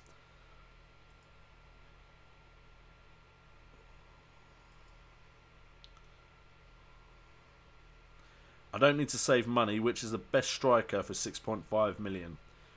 This question gets asked a lot, and it's a struggle. Because, to be honest, there's no standout option as a striker anyway. Like, right now, there's no one I'd bet my house on as far as strikers go. Which is annoying. I mean, Abraham has the most points. Gray probably is the most in form at the moment with out of the last 4 game weeks, he's returned 3 times. Diouf hasn't been returning recently. Abraham hasn't been returning recently. Wood has returned recently, I think, but only once. So you don't really have anyone standing out. I mean, the assay hasn't been bad. If he comes back in, there was 2 game weeks he didn't return after he debuted in the game, apparently. No one got those 11 points, I'm pretty sure. Then he did get 9 and then 10, which was great. But is he now going to be favoured by the new manager? Glenn Murray hasn't returned in 3 game weeks. Calvert-Lewin didn't return against West Ham, but he did play well as far as I remember. Has quietly returned, but not got any major game weeks. To be honest, there's a reason that everyone is going to 3-5-2, and it's like there's so many more points in midfield. Like we looked before, if we go to all players, if we look at the top scoring midfielders, why is forwards not even showing? Because I'm on 6.8. There we go. Alright, so if we look at the top scoring midfielders, 108 points for Salah, 87 for Sterling, 87 for De Bruyne. Top scoring striker, 80. There's 4 midfielders that have scored more than the top scoring striker. There is almost 5 midfielders that have scored more than the second and third top scoring striker. Grosh at 6 million has scored 1 point less than Aguero and Lukaku. Richarlison at 6.6 million has scored more than the 5th best striker at 10.4. The value is here. Sterling, Sane, Grosh, Richarlison, Ramsey. Ramsey has scored more than Jesus. So the performances are here in the midfield. The sad thing is, Azpilicueta, if you've got him, he's outscored Morata. He's outscored Jesus. David De Gea outscored Jesus. So the points at the moment, or for the last 14 game weeks, have not been up front. That is why Aguero is too risky as a rotation risk. Lukaku had a great start, and that's the only reason he's still up there. But if you look, recently, there's not been major returns. So if you don't have Salah, the question is why. And then there is no player that seems to offer great value compared to the likes of Grosh.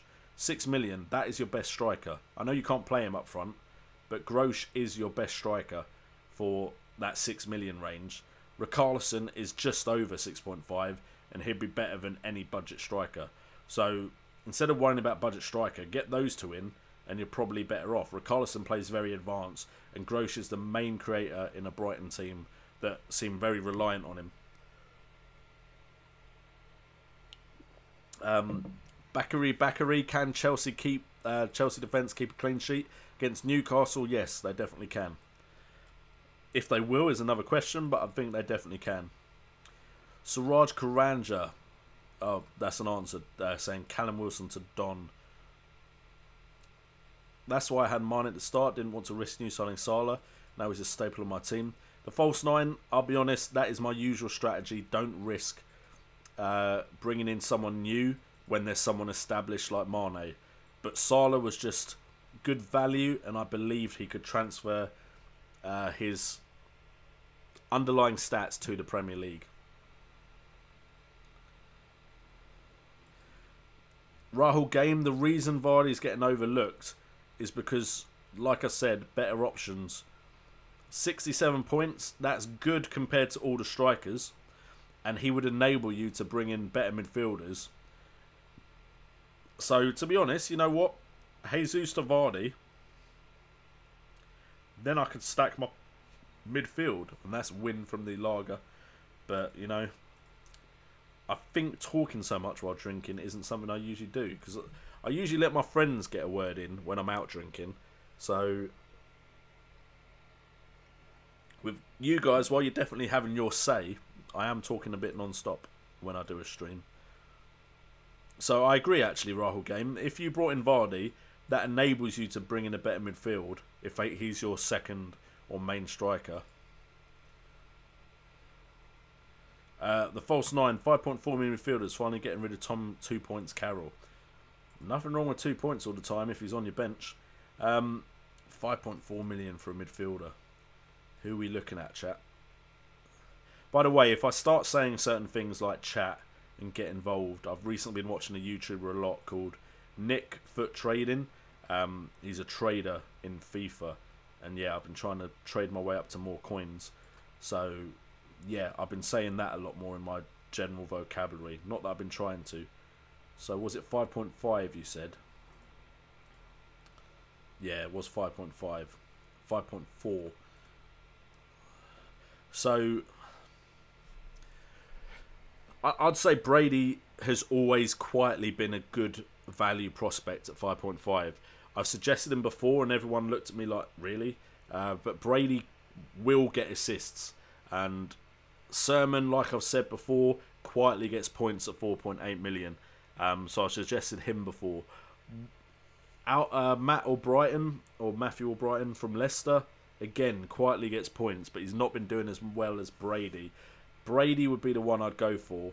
And they never have, apart from these two together, at no point in the season do they have two really hard fixtures, apart from just there, right next to each other. So over Christmas, he's going to struggle, potentially, but Brady looks like a good shout at that price. Amit Patel says Brady and Decore as well. Apparently Eden Hazard is increasing in price tonight, so if you want him, get him in tonight. Fire Tug, I'm all in on 4-5-1 going forward. Sold Morata and got Hazard. Chelsea goalkeeper defence and City, United and Arsenal defence and template mids. Yeah, the midfield is starting to get a bit of template in it and just Kane up front. To be honest, Fire Talk, that could work wonders.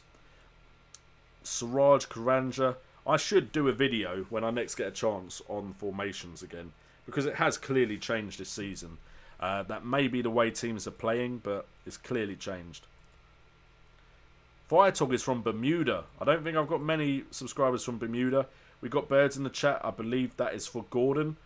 Again, thank you, Gordon, for joining the flock.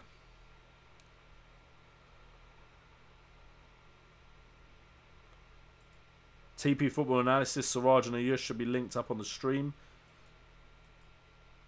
You know what? We may consider that. I think I've got Siraj and Ayush fellows' Twitter handles. I may link their Twitter, unless there's something else I want to link. I can link them on the streams in the future.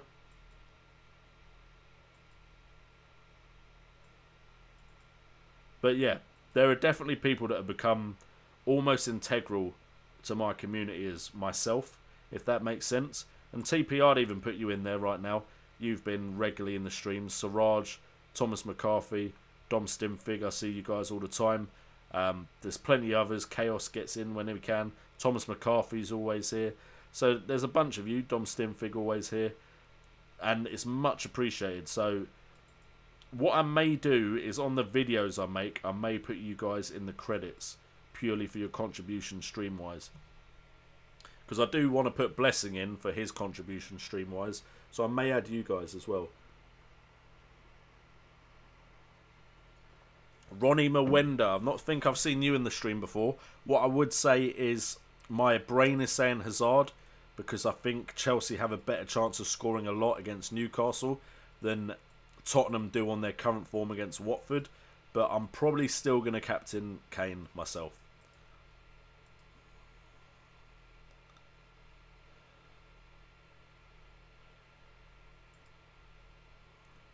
Boxing fan 1011. I've not seen you in the chat either, so welcome to the stream. Hazard and Sane, Sterling and Sane, or wait after Southampton and Sterling for Sane? I'd say Sterling for Sane and wait the one game if you think they might both play. Hazard is definitely a good player to have though, so probably the earlier you can get him in, the better. Dom Stimfig, my team is Pope, Elliott, Gomez, Mustafi, Daniels, me, Mariappa, Richarlison, Hazard, Salah, Loftus-Cheek, Pogba, Jesus, Kane, Murray. Who to get rid? Got 2 free transfers. See, who knows which Man City striker is going to play. So I feel like just changing that either for a cheap player so you can go to a 5-man midfield, or to a striker more nailed on like Morata is probably a good shout. Midfield is good. Loftus-Cheek, potentially, Will Hughes may be better, but Loftus-Cheek is one of the better options at that price range. Pope Elliott, don't see a problem with that personally. I personally prefer going for cheaper goalkeepers. Don't see an issue with your defence, so definitely the Jesus issue would be the one I'll be addressing the quickest. Murray might have been a flash in the pan. As far as man of tactics question, thank you for joining the stream and asking a question. Captain Salah or Kane or KDB or Sterling. Out of those lot, who are Man City actually playing? West Ham.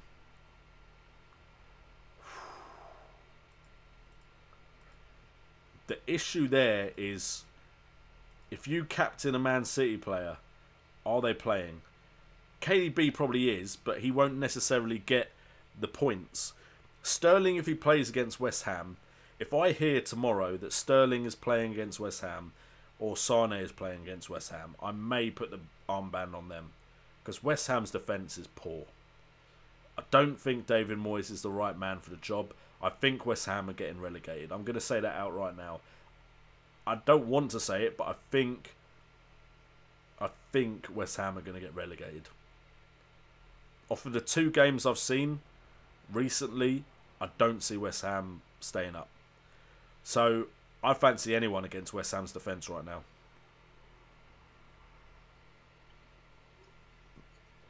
TP wants a best of FPL streams video. That would be a lot of footage for me to go through. I'd have to start now. I'd have to spend my weekend going through the footage just so I can then cut it out, the ones from previously. But I could do that, just go through the funny moments. So I will look into that. No guarantee, but TP, I will look into that. If we have a viral video on our hands, thank you so much for that idea, by the way, TP. Luke Frith and Siraj, thanks man, I'll try Hazard. Hopefully Kane doesn't score a hat-trick. Definitely. If you go Hazard, I hope for you. I don't hope for me, because I probably will go Kane. Bakary has Courtois, Asby, me, Otamendi, Francis, Gomez, Salah, Sterling, Ramsey, Richarlison, David Silva, Morata, Niasse and Lukaku. Which midfielder should I drop for Niasse, or should I bench Niasse? I wouldn't start Niasse, because I feel like Calvert-Lewin will at least get the nod for the next game. That's my gut feeling. Apparently, boxing, Sane won't play, which I think means, if that's actually the case, Jesus should play. But it means Aguero will probably be centre. So, let me have a look-see. Wrong page. Sane, illness. Potential return, 3rd of the 12th. When is Man City's game? Because I hate it when it says the date that they're playing. They are playing on the 3rd. So he could play against West Ham. And by then, you're not going to get news about the team until after the deadline. So, boxing fan, hold on to Gomez or swap for Nick Pope. Elliott's my backup and I don't have a Burnley defender. Swap for Nick Pope. I think, potentially, when Tom Heaton comes back, I may just bring in Tom Heaton and just go, you know what? I've got a Burnley keeper. Don't care about the fixture.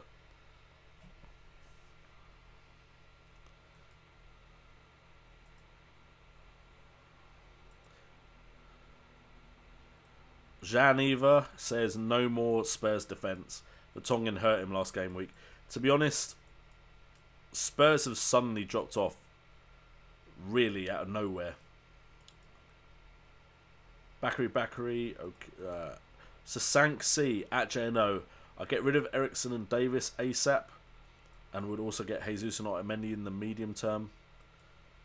I mean, I'll get rid of them in the medium term, I'm assuming you mean. Yeah, you correct yourself lower down.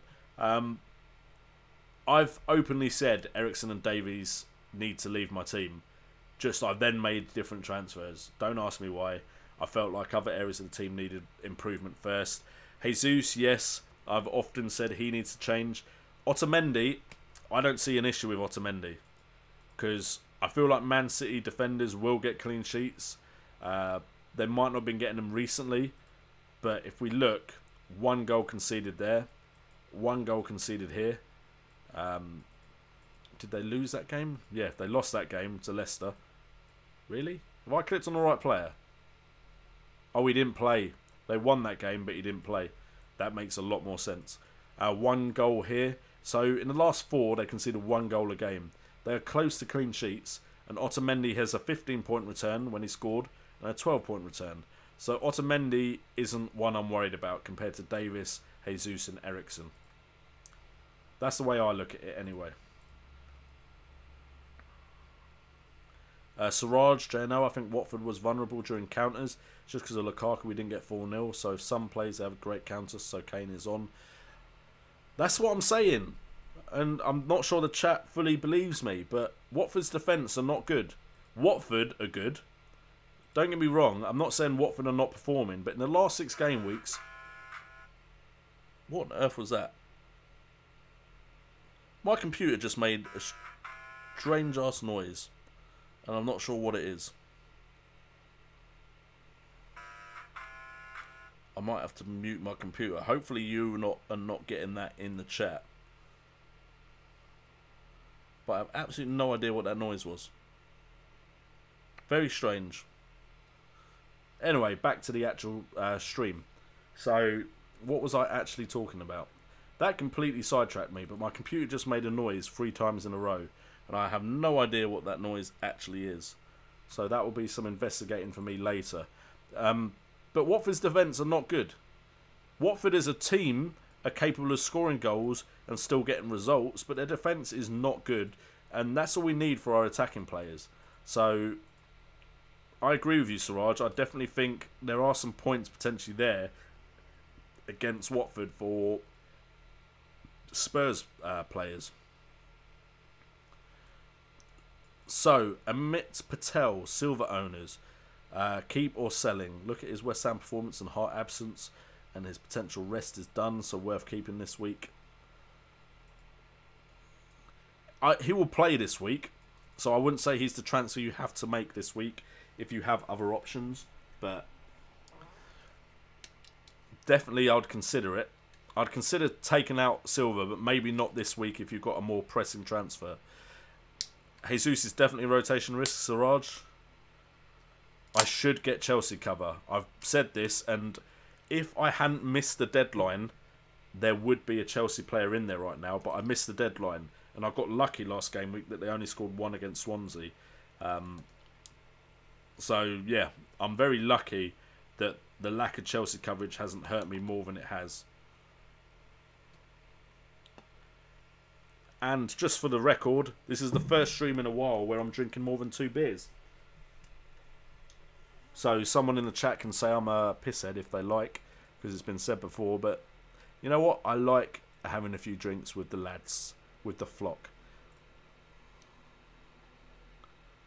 Josh96, don't think I've seen that name either. Who's likely to concede less goals? Brighton at home to Liverpool or Watford at home to Spurs?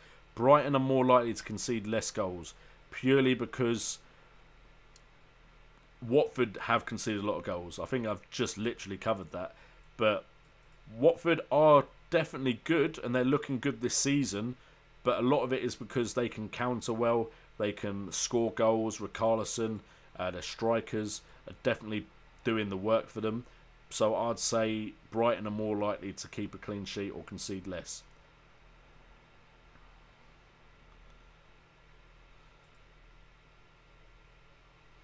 Desiree Charija is in the chat. How are you doing? I am Negan. Oh dear. Negan's after me. Negan is in the chat. I'd say Pope and me against Leicester away isn't worth it. I'd hedge my bets and put someone else in purely because I feel like away Burnley's defence aren't as good and Leicester generally score 1 goal somewhere. So I don't think there'll be a clean sheet there for you. Kane, Salah or Hazard, who should I captain? Bright, Hakima, there is a poll for you which should hopefully help you with that one. I've said Hazard is the one I would look at myself. As far as the Pogba, 11 people have said keep faith in Pogba. 5 people have said don't keep faith. So it's interesting to see that. I'm about to get some life advice from Siraj a bit lower down.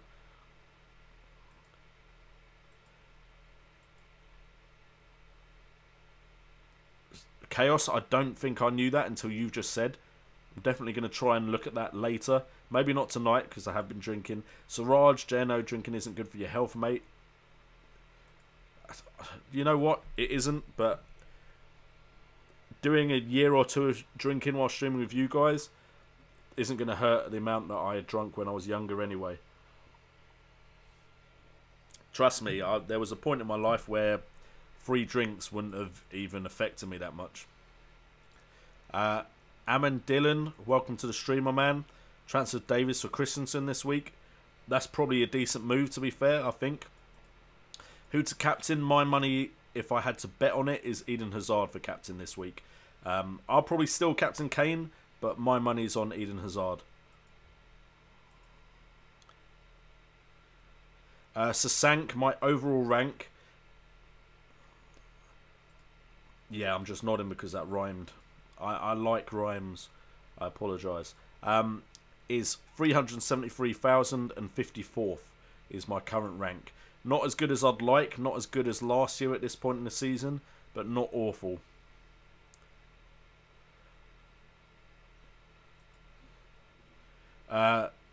Mika MC Klatchy. I think Matic is just as important to Man United as Kante to Chelsea.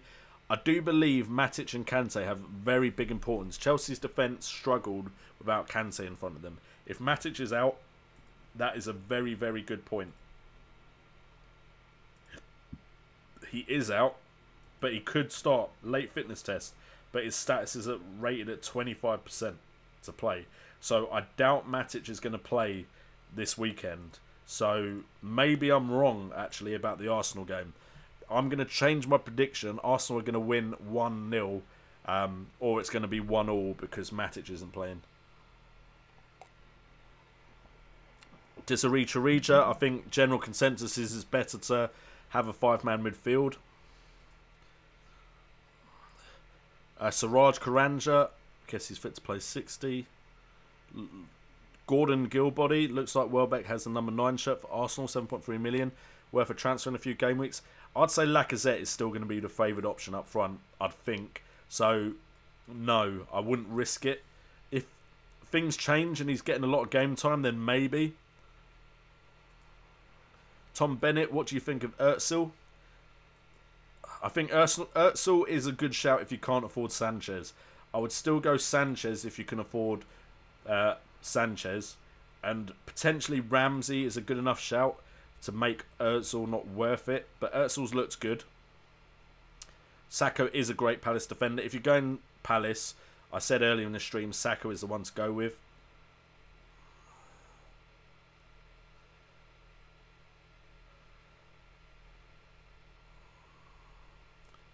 And you know what? There's issues for this stream because there's so many questions and I can tell I've broken the... I've forgotten the word for it.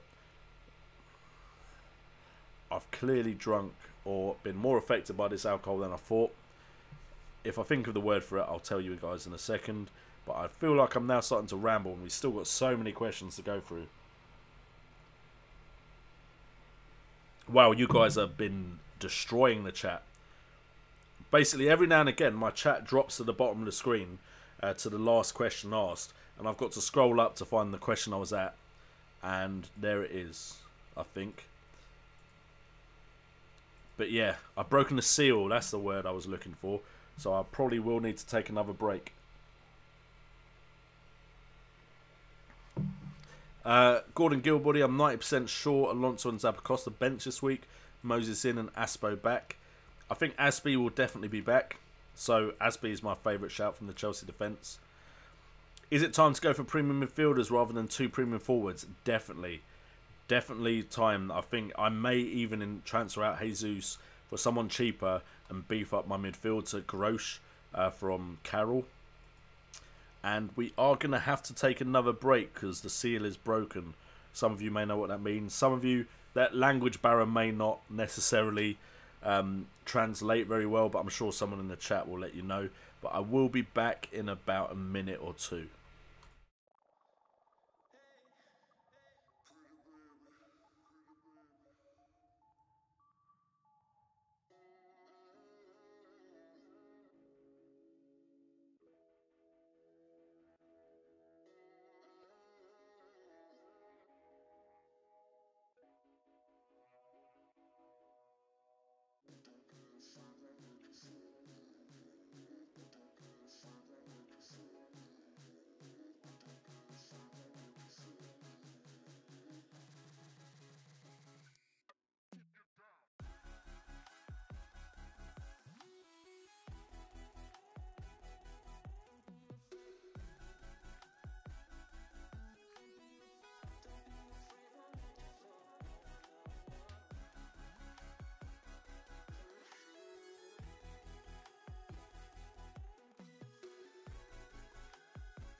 Okay, we are back. Apologies for that. But I think we're almost getting to the stages, drinking-wise, that we were getting during 30 days of FPL when we were doing the drinking streams as well. So, yeah, we brought it back, and this is what you guys are doing to me. So, also, I feel like the admins and anyone, if you have Twitter, feel free to quote me and tweet it out, because Chaos did it earlier and quoted me and put it in the chat. I think it'd be quite funny to see tweets. So you can at JNO United just quote things I say, even if it's messed up. Feel free to go ahead and do it, because even when we had that really bad period of hate being chucked at my channel during 30 days of FPL when I was growing subscribers quite a lot, it was still quite amusing. It's still part of the history of this channel, so it's still part of the journey that we're on. So yeah, I'm getting philosophic. Let's not try and say complicated words, JNO, while you're drinking. Anyway, so TP Football Analysis. Sorry about the break just before your question. Wish Hereford luck in the FA Cup second round against Fleetwood. Is this Saturday? If it's this Saturday, TP, I will try and watch it. I'm assuming it's not on TV though, so. But I will definitely stay tuned to what is happening in that game. Feel free to tweet me with the actual scores just in case I'm busy with the family. Will Christensen play regularly from Siraj? It looks to me like he will. Because if we have a look at his actual appearances, 4 appearances in a row, even with the fixtures so close together, he's still appearing regularly since game week 11. I fancy his chances of breaking into that team. David Luiz has never been, in my eyes, the best defender. In a good defence, he can just about do his bit. But I think Christensen may be breaking into the team now. He's done well in Germany, as far as I'm aware, as well. So, I am Negan. Keep faith in Eriksen. I've had him since game week 1, but he's been so poor lately. I think it's getting to that time where Eriksen is the one you transfer out over Kane, if you've got Kane. So, yes, transfer him out. That's my take on it. I was so high on Eriksen because he was performing so well. I was like, apart from Kevin De Bruyne, he's the best midfielder in the Premier League. And now I'm not feeling that way anymore. So, in my eyes right now, Pogba and De Bruyne are the best midfielders. whereas Salah is the best attacking midfielder with Eden Hazard. That's the way I'm seeing it right now. J-Rock rarely plays his third striker. You know what? I'm pretty confident now I'm going to get a cheaper second striker to Kane and just play Grosh and Richarlison. Siraj gets Salah for Ericsson. Definitely good shout. 3-5-2 or 4-4-2? I'd say 3-5-2 because one goal ruins a clean sheet. We've seen it many times. How many of us were in the chat on Wednesday night hoping for a Man City clean sheet and it didn't come in? Best Man United attacking option. I still think it's Pogba, Bright Hakima. I still think it's Pogba. Not 100% sure on that. I think if Rashford or Martial could nail down a first team place, they are definitely options. I don't like Lukaku, but that's a personal thing, I think. Just, he's so off and on. I'm going to try and quickfire some now because I'm quite behind the chat as far as I'm aware. Sterling, Hazard, Özil, Richarlison. Oh, that's Siraj giving advice. Siraj, when are you starting your own YouTube channel? Because I think some people come here just to ask you questions. That's cool with me, though, because I'm the one getting the views. Don't ask for a share of the viewership, though. Not yet, anyway. If it gets bigger, maybe I'll have to sign a contract with you. Desiree Chirija, I still believe Chelsea defenders can help us. I still think they can as well. Mohammed asks, I'm a Liverpool fan, but Mourinho's just rubbish when defending. A big no for FPL. The thing to me is Mourinho is a rubbish defender. I'm sorry for anyone that disagrees. But if Liverpool keep a clean sheet, Mourinho is someone that could get attacking points as well, which means you could get that big score.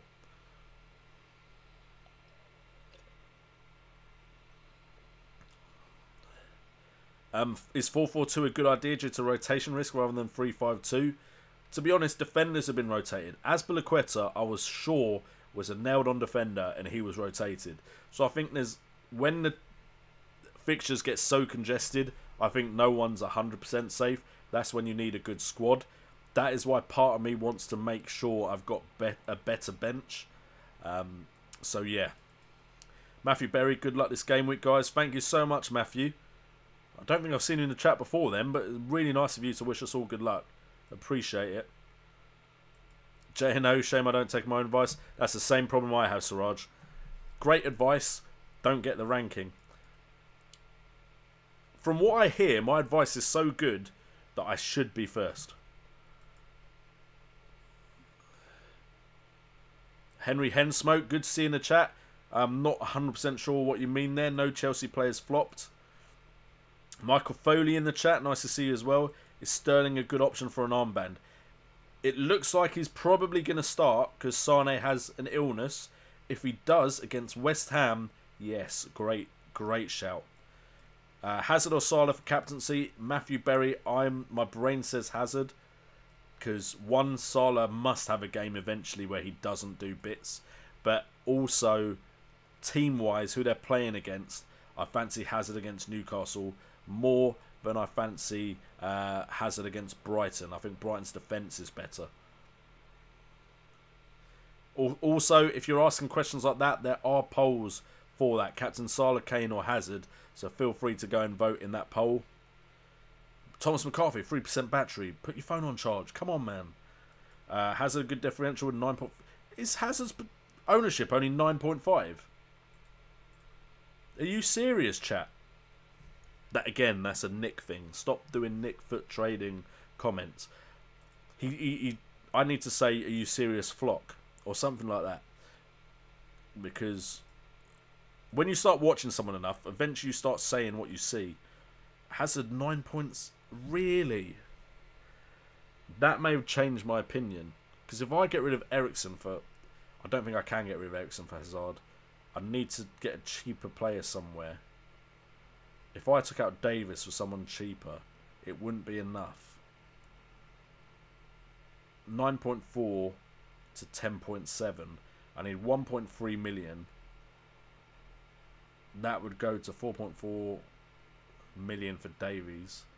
Don't think there's a 4.4 million option to sub out Davies. That would leave Mbemba out. You're seeing some of my FPL thought process here.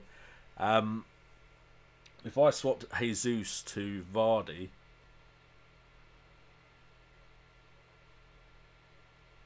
then I could get Eriksen to Hazard. And at 9.6 ownership, that is ridiculously low ownership. I know this is probably like ruining me as far as catching up with the chat, but if I have a look at ownership, which again I've said multiple times, you should keep an eye on ownership. Have I done that? No.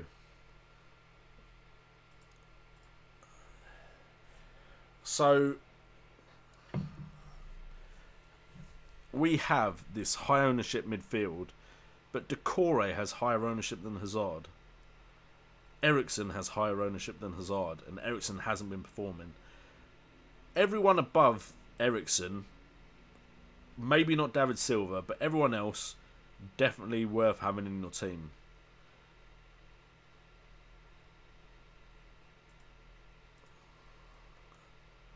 Freaking Matic, Kante have higher ownership than Hazard.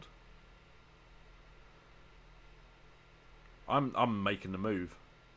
There's no risk of Hazard not playing, I don't think. Is there? He started the last game, didn't he? He played 9 minutes against Swansea. Mate, it's done.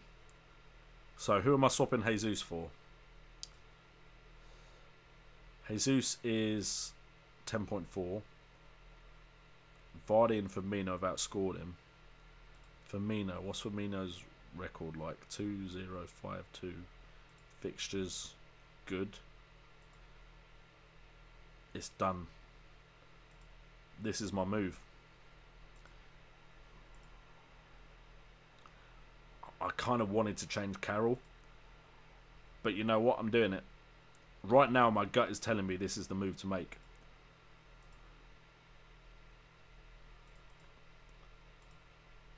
Chat may be going nuts, saying like the flock may be going absolutely nuts, going, no, what you doing? What you doing?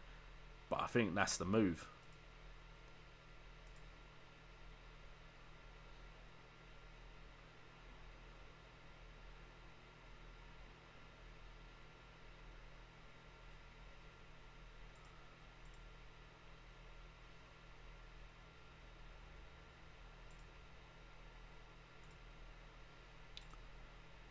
I think I'm set.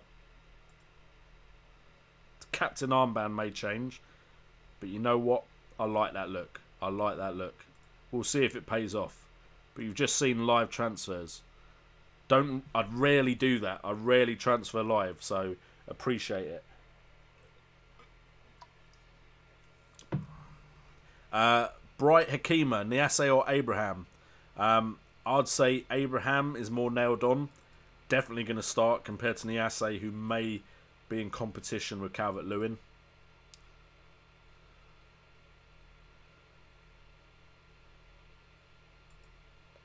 Honor Rebel is from Trinidad. We are international. I will, before the stream ends, look at where like my main subscriber base is from, so you guys can see. Chaos. Let me get to you in a second. Will Christensen start? I think he will. I think Conte's realised what a player he has on his hands in Christensen. Chaos, Leicestershire. Guess where my dad is from.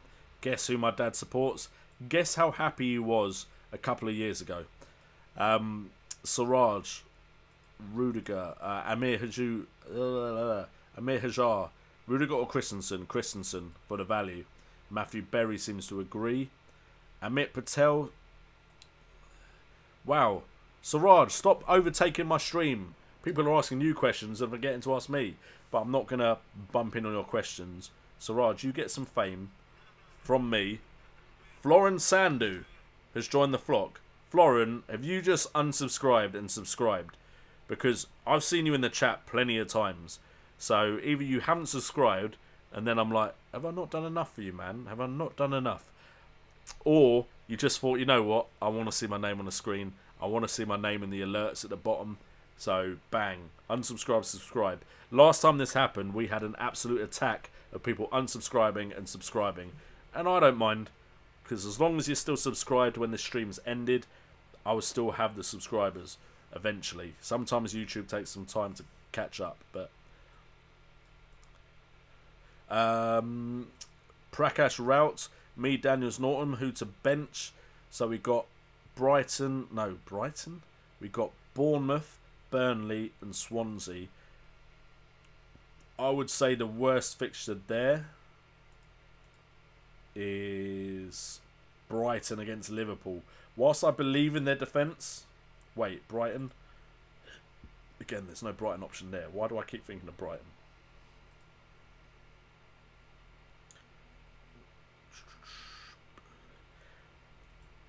I'd say Stoke can score goals. I'd say Leicester can score goals. Southampton, I don't fancy scoring many goals. I know they have recently, but I wouldn't necessarily rely on Southampton strikers. So I'd say,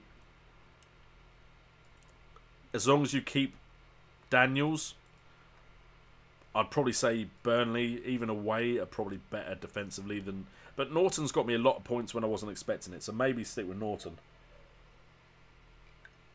I'm sorry, Prakash, I cannot give you a better answer. That is a difficult question.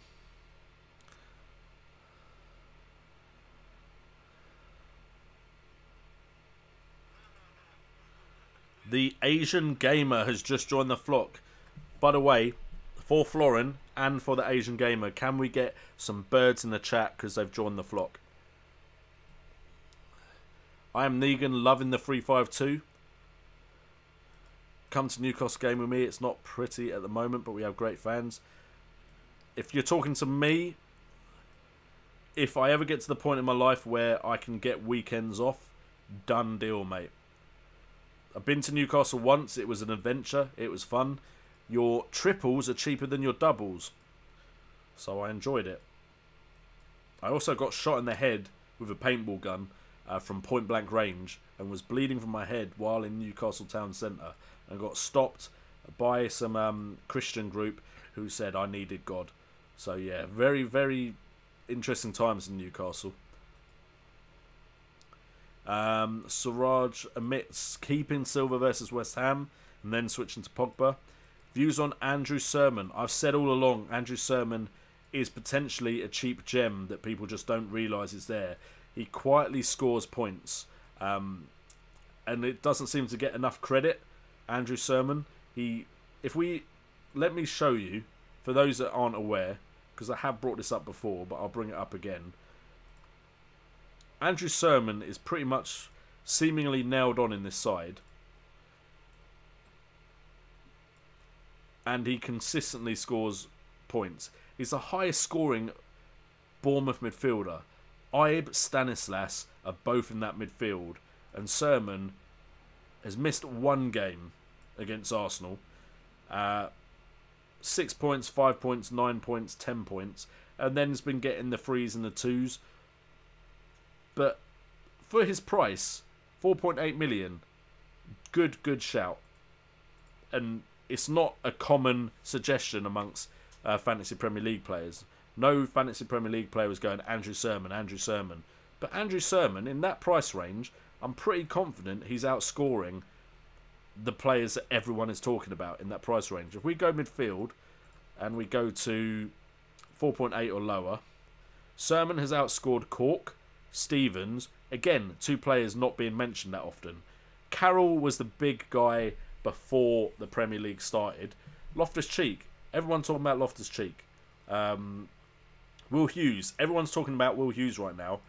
Apparently, 25% chance of playing. So, right now, Andrew Sermon is your shout. And then if not him, if you can't afford 4.8, and it needs to be 4.5 or 4.6, you've got these two. And sometimes, and I'm at fault at this as well, the FPL community on Twitter and on YouTube and on the internet in general just miss players that are doing the job that you need a cheap midfielder to do in, and we're not hyping it up. And Andrew Sermon deserves a lot of hype for what he's actually achieving right now at that price range. So Andrew Sermon is absolutely, Jan, a great shout to put in your team. Because the main thing you need is someone that was always playing. If you're stacking your midfield, because it seems to be the thing you should be doing right now, then you don't need someone like Andrew. But when you have players not starting, Andrew Sermon's a great person to come in off the bench. I wouldn't captain Aguero or Sane just in case they don't get started. Lloyd Hands. Salah, again, didn't start, but he still came on and did the business. Hazard is the one that I think is the logical choice to captain for this game week. Am I going to back my own advice? Because I'm worried if I do, Kane will score a ridiculous amount.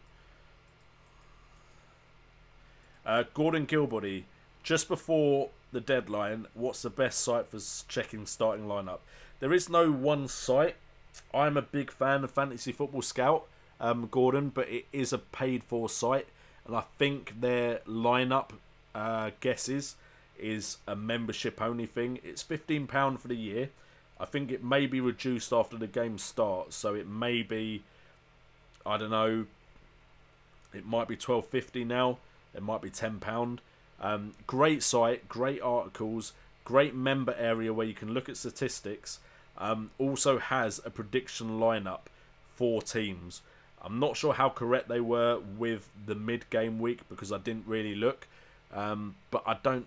Your best bet is to watch press conferences or at least follow a Twitter page that talk about press conferences. Fantasy Football Scouts team lineup is based off of that as well, so you could use that. But it's always a guessing game because sometimes managers don't want the other managers to know who they're starting, and then we don't know who's starting. So I can't give you for definite a place where you know they'll be 100% right. That just doesn't exist.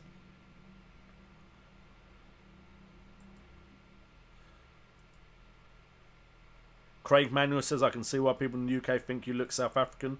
It's not just look. Apparently I sound like a South African. I don't know. And I'm one of these weird complexions where no matter where I go abroad, I could potentially be from that place. Like, I've never gone anywhere and I haven't had at least one person speak to me in their language, which isn't bad. I'm not complaining about it.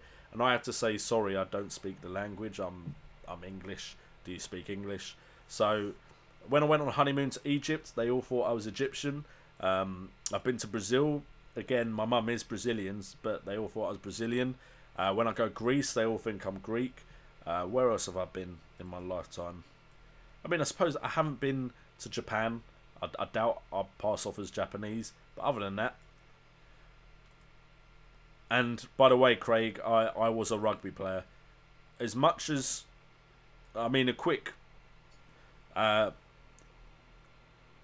coverage of my sporting career.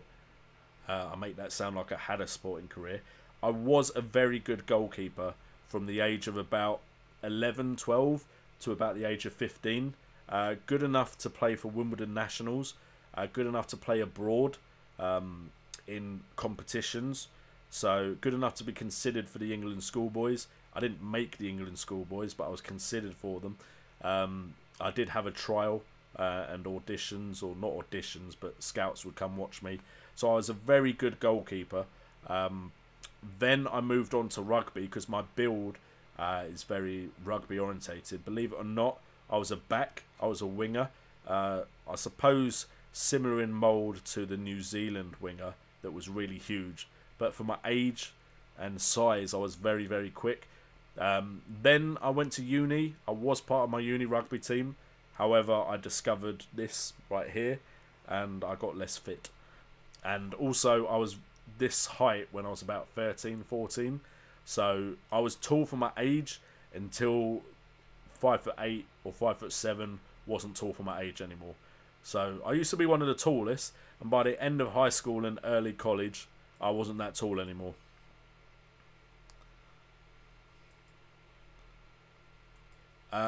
Amin Dillon for a transfer 4.6 million defender. Who would you pick out? Moreno, Kiko Firmino, and Ben Mee. Ben Mee. I just have a lot of faith in the Burnley defence.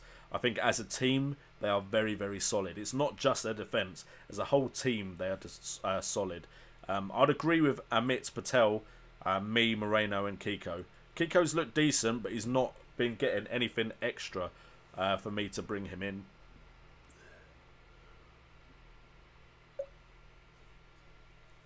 J Deep Dar, I'd say bring in Gomez. He's a cheap option, and I like him as a player. Moreno is the attacking option that could get you attacking points as well as the clean sheet.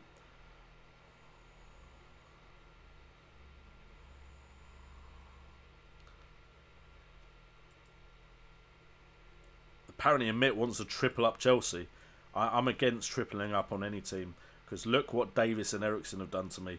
When they're not performing, if you triple up, it hurts. If you get it right and you triple up and they perform really well, it's amazing. But if you triple up and you get it wrong, it hurts.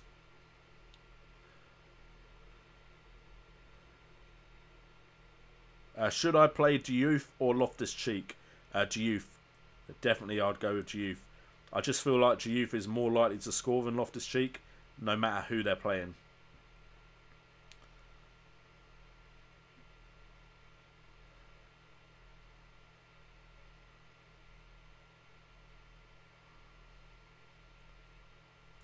Let's have a look, because it's in the chat that De Gea is a good captain shout. So let me analyse this, which I try and do for you guys every now and again when I'm not drinking too much. If we take off there, De Gea is clearly the... If you can afford him... Basically, what happened last season is Tom Heaton was so good that he was matching De Gea. There is no cheap goalkeeper that is matching De Gea. There is a cheap goalkeeper matching Courtois, so Fabianski is the inform option. Pope is getting up there. He didn't start at the beginning though, so he started a lot. He started 3 games later than De Gea. But if we look at De Gea, if you captained for the whole season De Gea, you'd be looking at 12 points in Game Week 1, 12 points in Game Week 2, 14 in Game Week 3, 4 in Game Week 4, but the amount of times I captained Kane and got a 4. So 14 in Game Week 5, 16 in Game Week 6, check my maths. Game Week 7 you'd have got 12, 18 points in Game Week 8. You'd have struggled in the Huddersfield game, you'd have got 2 points. Then against Tottenham you'd have got 18 points again. You'd have got 8 points against Chelsea, you'd have got 6 points against Newcastle, and you'd have got 12 points against Brighton, and then 2 points against Watford. In 14 game weeks, if you actually consider how many extra points you'd have got if you were captaining him instead of a player that doesn't necessarily always return, that is consistent returns right there. You have 3 game weeks in a row returns on the clean sheet. You have 1 game week not. Then you have a 4 game week period of returns. 1 game week not. You then have a 1 game week period of return. Then he would have got save points in this one, I believe, which is why he got 4. 3, but then again 6 extra points. Potentially De Gea is a great captain shout. The thing is, if you miss out on a game week where there is a massive score by a player and you could have captained him, you're going to immediately go back and revert back to not captain the goalkeeper. But let's be fair, if you had done it, especially as the strikers haven't returned as often as we'd like, De Gea would have been a good shout. Do I think he'll continue to be a good shout? That's debatable. I think he will consistently return like he has, but I feel like you're potentially missing out on big game week hauls. But, you know, this season's made me change a lot of thought processes I had that had worked for me before.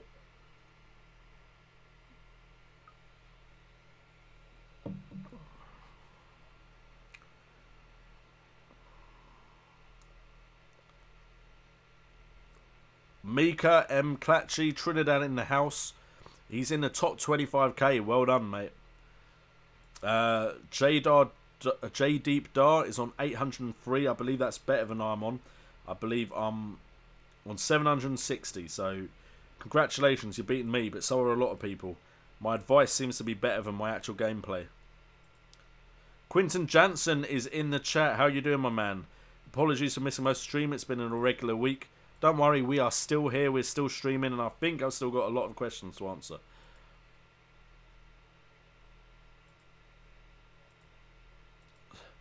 Watching this stream and Googlebox. I love Gogglebox. I said Googlebox, didn't I? Never mind.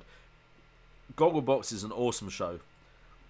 doing coursework as well. I never get how you guys do this, because I've tried, and this is probably the worst thing to try and do while watching a stream. But I have a bunch of friends that, a lot of them are from the Football Manager community. I know I've not grown massive on there, and part of me is considering going back to it, because I was thinking of vlogging, but most of my life is either this or family, and I do not want to do a family vlog because, one, right now family vlogs aren't popular on YouTube. They're under attack a lot. If you watch Lula Joe, some of the stuff he's had to go through isn't nice at all.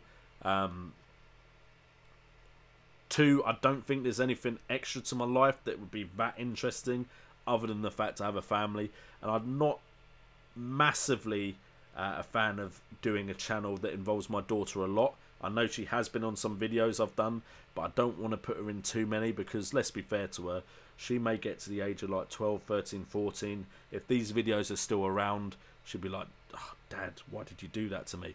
So I don't want to put her in it too much. Every now and again I do it because as a kid, she loves seeing me in front of all this stuff. She thinks her exact word is amazing. So like, that's an awful impression of my daughter. But I don't want to put her in it too much because unfortunately the internet has a horrible part of it that I wouldn't like to subject her to. And yeah, so I'd never want to get to the point where anyone would ever think I'm exploiting my daughter for views. So I've considered going back to Football Manager. I just worry it would take away time from this. And the stream is going really well recently. So that's the only reason I haven't really started doing anything on my other channel. I would like to do Football Manager or FIFA on it. It's just trying to figure out how I could fit it in. I could just record as much as possible on the weekend or when games are being played. And then, because I'd love to do a Ultimate Team trading series. But again, I'm just not sure when I'll be able to do it. It might be a fact of doing it live and then uploading the video, because then I can just do the video and then when it's processed, upload it. But I'll stop talking about that and get on to the rest of it. But I used to try and edit videos and watch some Football Manager YouTubers in stream, and I just get so distracted by their voice that I wouldn't be able to edit properly. So I'd have to focus. But anyone that can multitask, hats off to you. Charlie Daniels or Mustafi from Gameweek 15. Gameweek 15, let's have a look-see. I'd say stay with Daniels, and then in Gameweek 17, I would then suggest you go to Arsenal. West Ham, Newcastle. Liverpool could go either way, but West Ham, Newcastle. You might want to swap in Gameweek 16. Arsenal against Southampton. Southampton haven't scored a lot. But I would stick with Daniels for at least Gameweek 15. Can I get my answer, even though I'm a first timer? Sorry, J Deep, and I'll say this for everyone else. I get so far behind the chat because there's so many questions that it may seem like I'm not answering you, but I will answer you, and you may have already gone, so apologies if you have. Hopefully someone mentioned it, but yeah, that's the problem with the stream. I get behind the questions because I like to give decent answers. Greetings from Trinidad, another Trinidadian. There's a word for it, but I've forgotten it. Quinn B, thank you so much for joining the stream. That's what I love to see, though. Amit Patel, what's your question, J Deep? The chat try and answer the questions as well. Absolutely love some of the guys in the chat. Always willing to help out.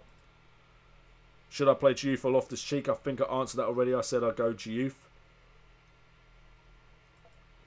Should I swap Silva for Sterling? Yes, Quinn B, definitely. A question on the FPL rules. I always worry that I won't know the answer to this. How does the price rise or fall when players are playing a free hit in game week? For instance, can I transfer Sane out to avoid a price fall? Wow. I don't know, Quinton. I'd have to ask some friends there, because if you transfer him out and he drops in price and he just automatically comes back into your side, I'd assume you are avoiding the price drop. But would they take that off your overall team value? Quinton, I will try and look that up. Again, I need to set myself a reminder to look that up, because that's a difficult one. Again, if you have Twitter, try and tweet me that question, because I'm already going to look at my Twitter at 11, if I get off by 11, that is, because it's almost 10:30 now. But yeah, that's a difficult question. Siraj says yes, you would, but I'm not 100% sure. Craig Emmanuel, the red wine's going down well for me, and I see the beer is going down well for you. Yeah, maybe the beer is going down too well.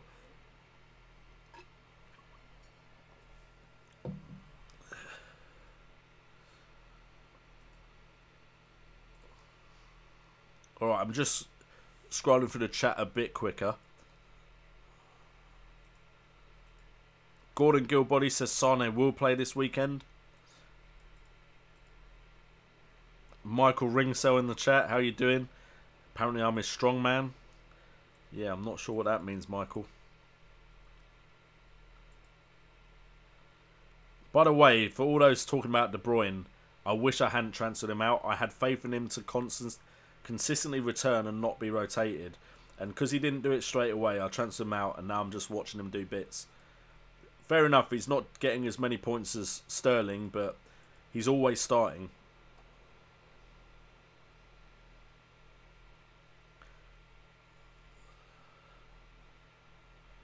You'd think that, Dom J, but I'd have thought Spurs wanted to make sure they win against West Brom, and they put in a poor performance.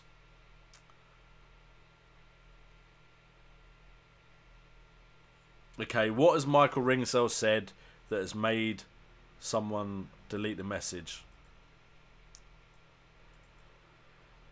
Michael, behave in the chat. My mods are on point, so don't try my mods.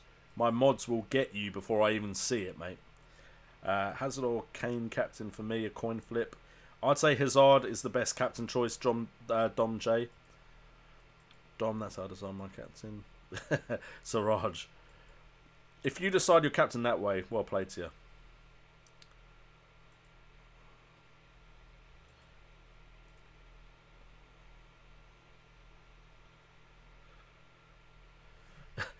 Gordon Gilbody. I think you may become a very good part of this stream community, mate. The more beers I have, the more I'm going to put Loftus-Cheek as captain.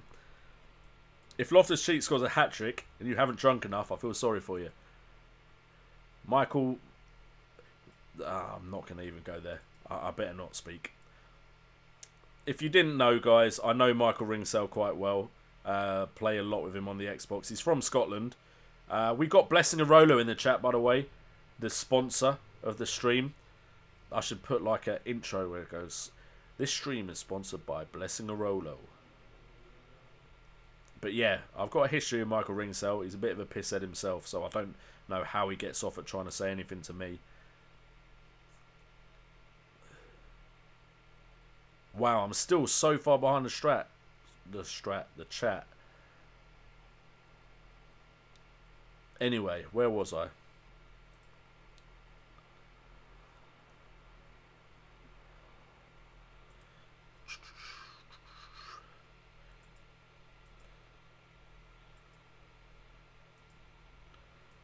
Okay, so I think we're about there. Hazard stat-wise very poor at home this season, but I think he'll run the show tomorrow. To be honest, Hazard used to have really good stats at home and then not away, so it could turn around. Tiger Rage is in the chat. How are you doing, my friend?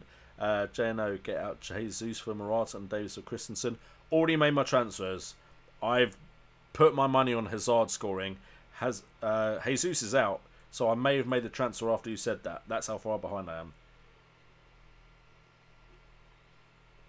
Siraj gets Heineken for £0.49, so 49 pence. That's not fair, mate. That's not fair at all. Lacquer is injured, apparently, from Dom J. Should you replace William for Sterling? Yes. Thomas McCarthy, not a fan of Heineken, just like I'm not a fan of Foster's. JNO all over the shop. That happens when the stream goes this long and I'm still drinking.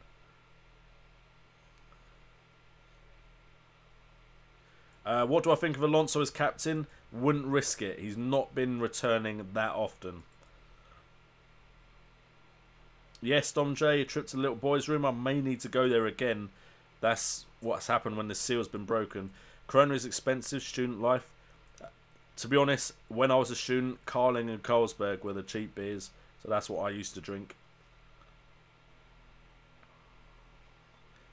There we go. Gordon Gilbody making sure everyone knows what breaking the seal means. Siraj, I doubt KDB will be rested. I think he's... Actually, I've now said it. So KDB will get rested this game week. Purely because I said he won't be. Drink water. Michael, this is all hypocritical coming from you, mate. All very hypocritical. Who to captain this week? I've suggested Hazard. He seems the most logical choice. This channel should be sponsored by Peroni. I know. How often does Peroni get on my channel? If they gave me a lifetime of Peroni, then yeah, that would help.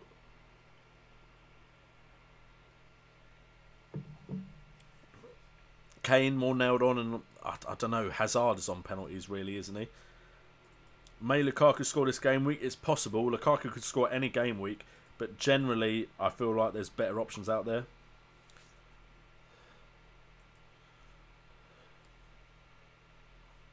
TP, I still hope that Hereford do well against Fleetwood. I see. You want the home game. You want the replay.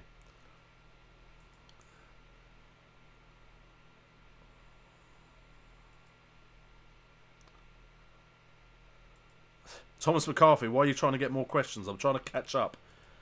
Get out Jesus, already done, but I didn't get him out from Morata because I wanted Hazard. So yeah. Davis or Christensen would be good. Next week, downgrade Ericsson. Already made my transfers, Tiger Rage. Apologies for that. If you guys haven't seen, I transferred in Hazard for Ericsson and brought in Vardy for Jesus. Bit worrying now. I don't have a Man City attacker. Oh, I don't have any Man City attack against West Ham. What have I just done? I have just made that move as well, haven't I? That is ridiculous. This is why you shouldn't FPL and drink. I don't have Man City coverage against West Ham. Against West freaking Ham. Do I take a -4? But who do I take off? I have 0.9 in the bank. I can't get a man. What have I done? Fuck it. I've got to live with it. And I've sworn on stream. So I put Thomas McCarthy. Delete my last comment. Because I've sworn on stream now.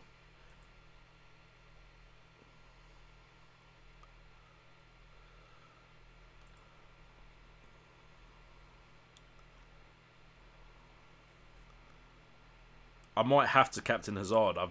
I've hedged down on him.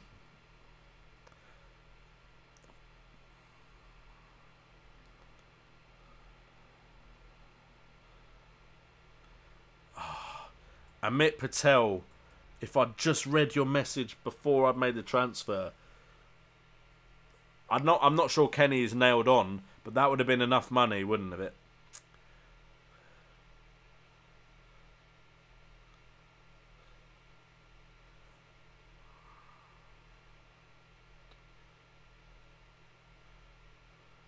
Oh, now I read all the messages telling me how to do it. Hey, it's too late, chat. It's too late. I've made my mistake.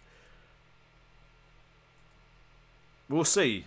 If it's worth it, if it works, you watch me come back next week and be like, yes. I'm worried now because I don't have the City coverage. And City's fixtures still look... Man United next, but I'm really worried about missing that West Ham. Really worried about missing that West Ham.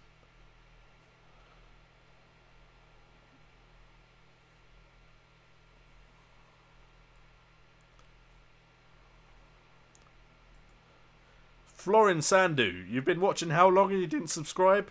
Ouch, hurts my feelings. Amit Patel, no worries. I may have made a mistake, but you know what? Live with it. I reckon over the year, I generally will be better than most people. Morata will be rested. If he is rested, thank God I picked Hazard. Again, I agree with Dom J. I think Hazard will play up front if Morata is rested. Oh, don't say that, because I really need to go toilet again. In fact, I'll have to go now. Again, the stream is broken, boys, but we will get every question done. Fortunately, I'm not working tomorrow. That is a very good news. Good plus. Good. Yeah. Yeah. I'll just leave it at that.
Okay, we are back. And TP, I've just realised if I do your idea of the best of FPL streams, if I just take this last week into account, that's about 8 hours worth of footage I have to watch to find the funniest stuff. So yeah, that's a lot of viewing.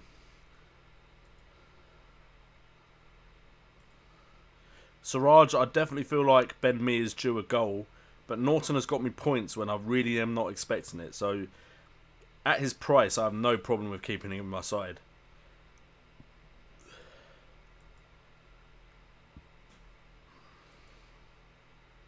The Asian Gamer, you should design a kit. By the way, let me just test this, because it should show you. But I have had something designed that is potentially going to be merchandise. If I can find it. This is just a random thing that's going to pop up right now. But because I had a sponsor from Blessing Arolo, I made a new sponsor alert. So it's going to pop up right now. And it will show you a design I've had, which should be going on a t-shirt soon. Which will be something like Team Flock or Flock Off or something like that. But it should be popping up right now. But that bird there, and I have a different version of it.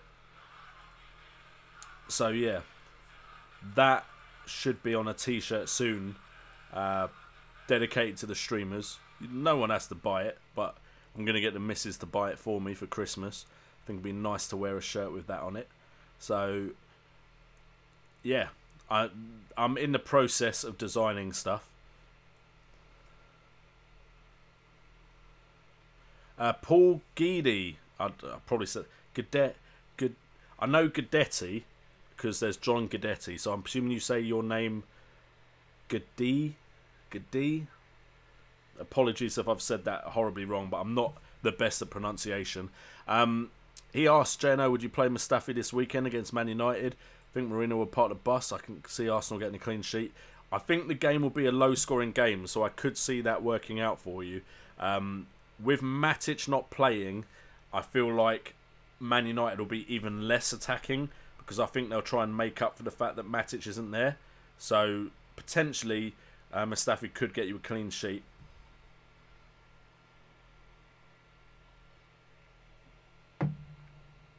Siraj is killing it in the comments or the chat, isn't he? Siraj is a baller right now. Should I bank the free transfer or bring in Chris? I don't know what your team is, so I need to know what your team is to know if you should bank your free transfer. You can often do a lot more with 2 transfers than 1, though. Dom J says Sermon not a good option. Hardly ever scores. Plays defensive midfield. Been in a fluke with his goals this season. And that from a Bournemouth fan. But that's the thing. There's been players at times that have played defensively and still managed to pop up at the right time to score goals. You had Etienne Capoue, Dom J. You had Aaron Ramsey. He plays more attacking now, but there was a period where he played quite defensively and was getting that. It happens. So you might as well take advantage while it's happening. And to be honest, if you're looking at a player that could be on the bench anyway, you don't need someone that always scores points. You just need someone that sometimes scores points.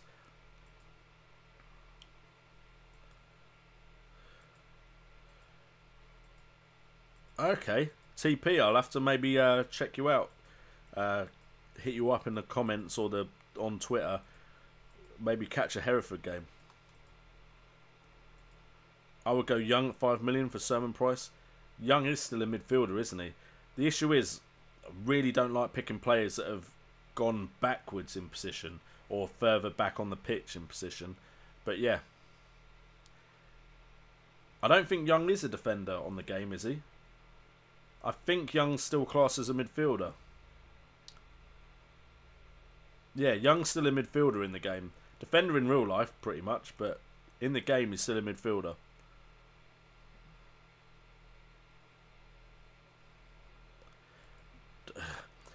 Wow, Shussain says, damn, 2 hours, legend. It's almost 2 hours, 32 minutes.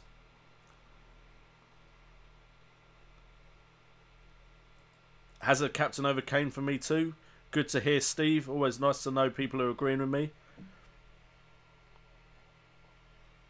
Mika MC Clatchy, what I will say is Fantasy Football Fix is great. I prefer Fantasy Football Scout. Maybe I'm destroying any future partnerships because Fantasy Football Fix seem a lot more open to partnering with YouTubers than Fantasy Football Scout, but I'm a Fantasy Football Scout fan. It's the one that really got me into the game, so I can't change that.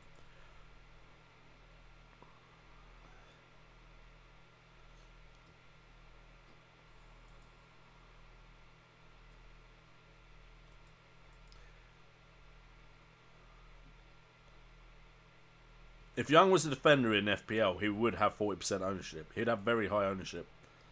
I'd agree with that, Siraj. Aiden Mancub, should I replace De Gea and Kolasinac? When you've got premium goalkeeper like De Gea and a premium defender like Kolasinac, unless you think they're not performing, I wouldn't change them.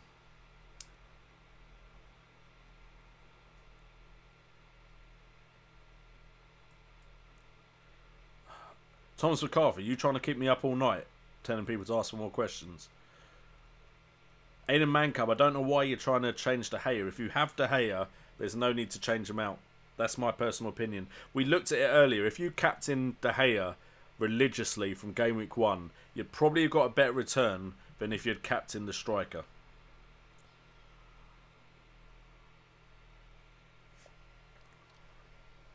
If you do share on Twitter, if you want me to see that you shared it, make sure to put @JNO United on top of the shared tweet, because for some reason YouTube have changed it that they don't put the person's Twitter handle in the share, which is annoying, because what used to happen is I'd see everyone that liked and shared my video and I'd get responses of how well I was doing that way, but I don't get to see that anymore, which is annoying, unless you tag me in it, and it's at JNO United, and then I'll see everything that you do on Twitter. Aiden Mancub, you cannot have 3 transfers for a game week. You only have 2. You only carry over 1. You have 1 for each game week, and you can carry over 1, which puts you up to 2. You cannot have 3 transfers, so make a transfer this game week. As far as Sane, I think me and the chat generally are leaning towards transfer him out, but he is a favourite of Pep, and it could just be that it's a small blip and he returns to form.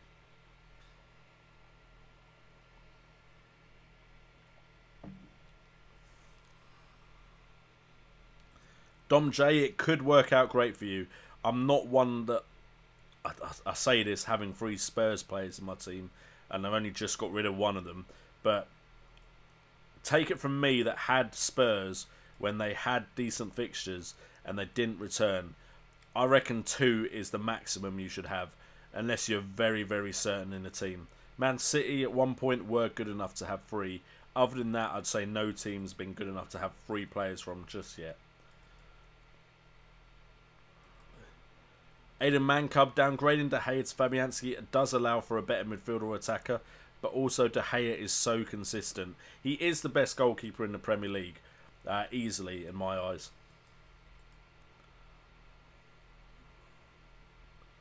Jones is injury prone, yes, but he is extremely favoured by Jose Mourinho.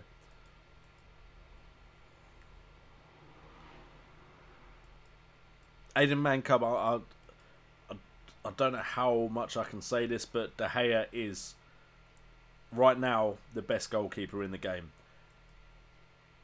Last year, I was well on board with you didn't need De Gea. Right now, whilst I've already kind of committed to not having him, if you have De Gea, I would not get rid of him. If I had De Gea, there would be no reason for me to get rid of him. Sasank, he does have a smaller ceiling. But if you look at long term over short term, so far De Gea has outperformed any striker. Suraj Small, won't be match. Jones won't be match fit. True.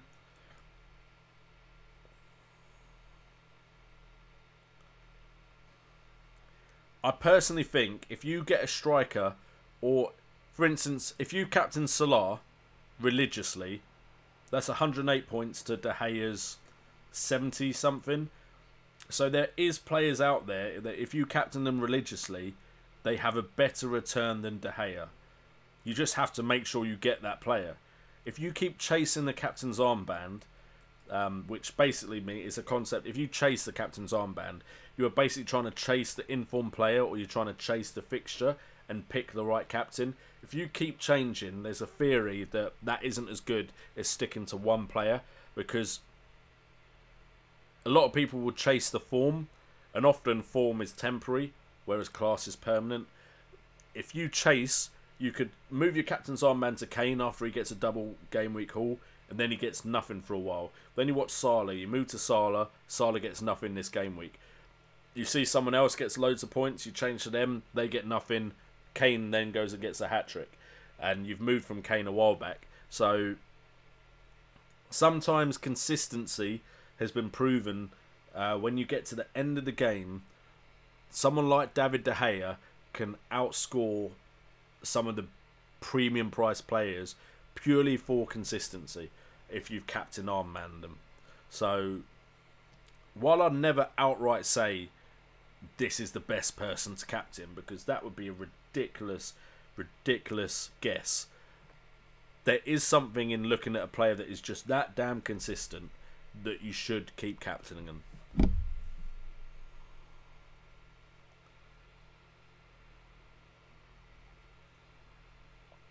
Sane, keep or sell? I'd say right now my feeling is Sane can go, but Sane is a good player and he could return to form. So I'm not by any means going to say yes, Sane is definitely someone to take out. But right now I would be leaning towards considering Sterling.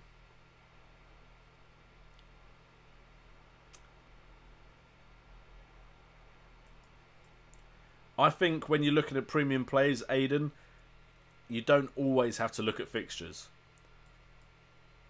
Blessing Rolo, Mr. Sponsor. This stream is sponsored by Blessing. I hope you saw my tweet. If you didn't, I tweeted out some respect for you. My captain right now is Kane, but it could change to Hazard. But like I just explained, chasing captain armband sometimes is not that good. I've literally just got an update on my phone saying, look at Thomas's team. I'm still streaming. Jeez.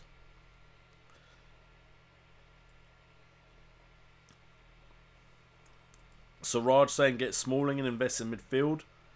De Gea gets save points though. That's the plus side of De Gea. And De Gea is definitely nailed on. Can you ever see him not playing De Gea?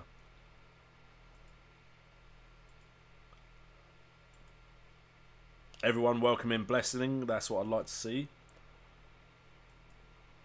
If Arsenal get a good result against United, Florence Sandu, Arsenal are the type of side that can suddenly not do what you expect them to do.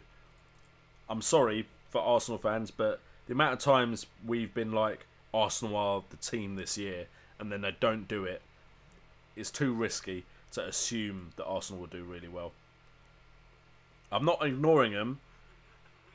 We have a new subscriber, Enger Turk, who I think has been subscribed before. So he may have resubscribed. I don't know, but welcome to the flock. Can we have some birds in the chat for Enger Turk? And there we go. He's in the new alerts at the bottom as well, which is good to see.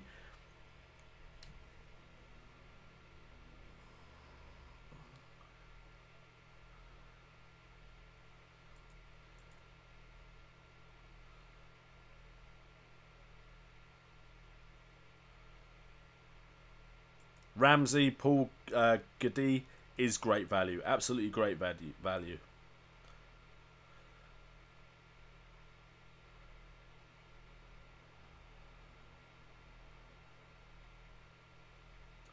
Oh, we've dropped to the bottom of the chat.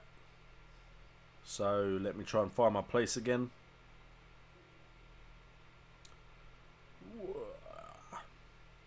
I'm so far behind the chat. How are we still got around 40 people watching? We're 2 hours 42 minutes in. I don't think I've ever hit 3 hours. How on earth are we still got questions?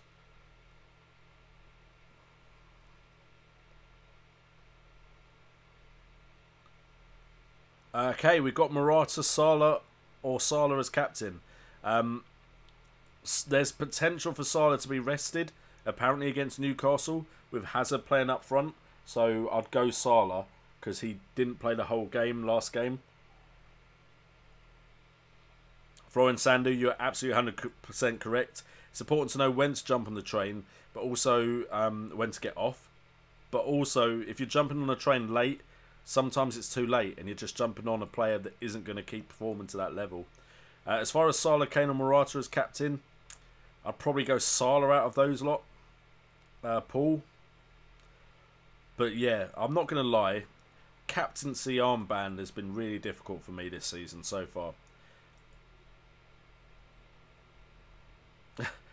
Chaos thinks I need some sleep. If there's questions, I can't go to sleep yet. Callum Wilson from the Assay, is it worth it? That's from DMNG. I'd say Callum Wilson's more nailed on. So yes. But if you're happy with Niasse sitting on your bench, then you don't need to make that move. Salah or Morata as captain from Shira Kokan. I'm not sure how exactly you say that name, but I'd go with Salah out of those two because I think Morata might be rested.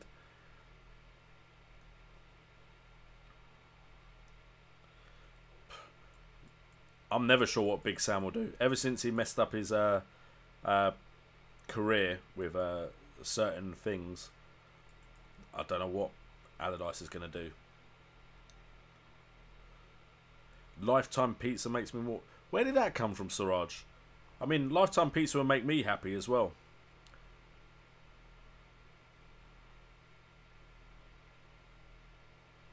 TP Football Analysis says, I would love to think what your daughter thinks in the future if I'm a successful FPL player. Maybe she'll beat you in FPL one day after listening to you to give so much advice. If my daughter plays FPL, I'll be absolutely baffled because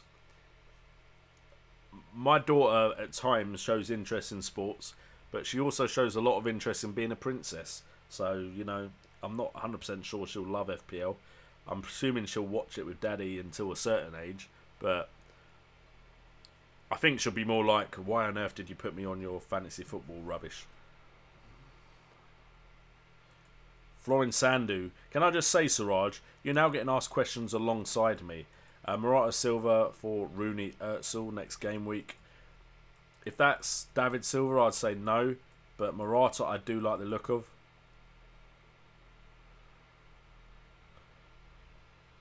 Rooney, I doubt. Yep, Siraj answered, of course. West Ham to win. If West Ham win, that would be nuts. If West Ham are the team to stop Man City's run, that would be crazy. Thomas McCarthy, JNO, I'm disappointed. I'm sorry.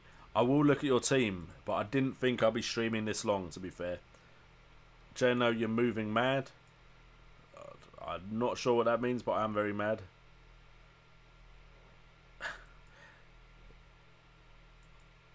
Yeah, exactly, Chaos. Go on Twitter and at me and go and quote me. Just go, flock it. I've got to live with it.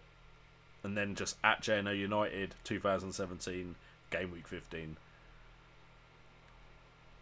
Long live Lord Moyes. Don't you dare, Siraj.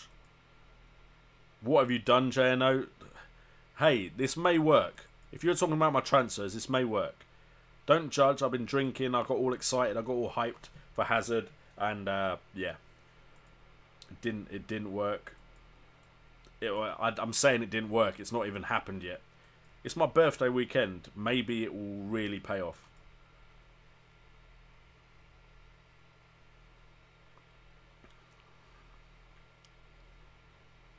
Dom J, you're a star, JNO.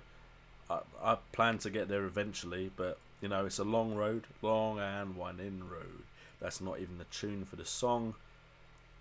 Wow, I think it's been since 30 days of FPL before the season started where I've drunk this much for a stream, but I've just struggled catching up with the questions.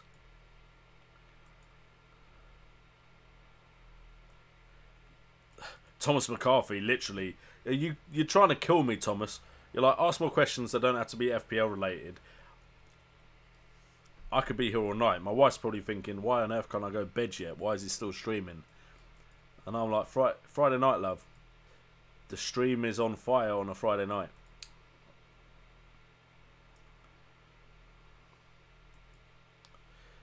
Paul Giddy, I think Ramsey is better value than Özil.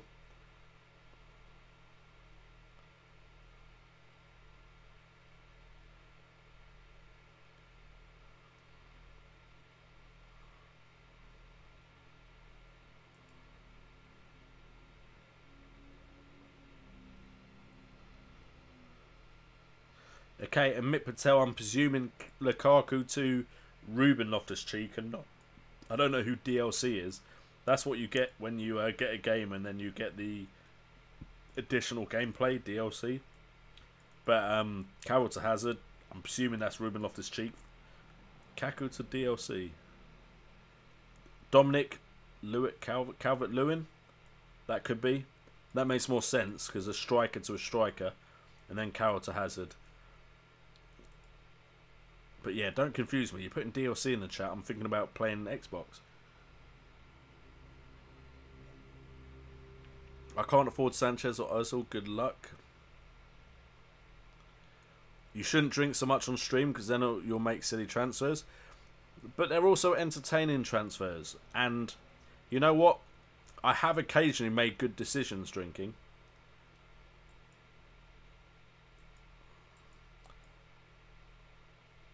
JNO, is it better to change Morata for Jesus or Niasse for Callum Wilson? Jesus could still score a bucket load this weekend, but there's the risk he wouldn't play.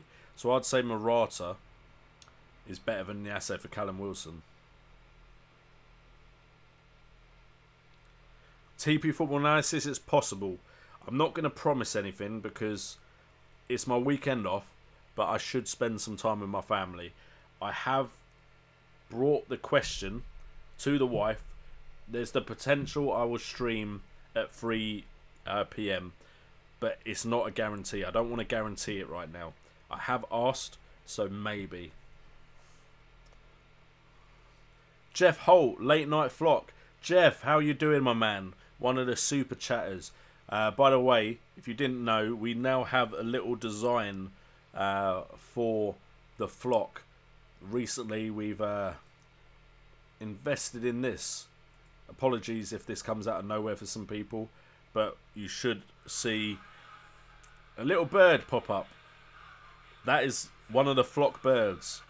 So I'm going full in on your suggestion of my fans being called the flock. I like the name. It's taken off. Jeff Holt, we're running with it. And you are very much credited for that. And Jeff, if you have only just joined the stream, I have been drinking for almost 3 hours now. Blessing a Rolo. If Ozil can break the United defence, Arsenal might have a chance. I think they've got a lot of creative players though, Blessing, so it could be more than just Ozil. Without Matic, potentially they could concede. Siraj is still up, but that's because he's on holiday. I remembered Siraj. I remembered. Craig Manuel's got to go. Mate, you've been in the stream for almost 3 hours, so thank you so much for joining the stream. It's much appreciated. Dom J says Sermon's a good point in fifth midfield. From the Bournemouth fan in the chat, he says it's not. He says he plays very defensively and it's a fluke. But Capoue did decently as a fifth midfielder last season for a cheap price. Sermon has a tendency to pop up, I feel like, randomly and get goals. That's all you need. From a player that cheap, you don't need it happening every game week. That is my take on it.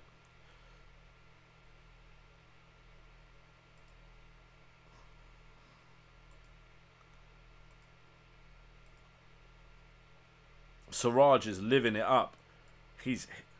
I'm complaining about still being on stream now, and it's only 11:11 for me. But Siraj is 2 o'clock, and he's partying on stream. That's what he's doing. 1 a.m. for Florence Sandu. Guys showing commitment. Jeff Holt. Okay. I'm reading comments I don't need to read.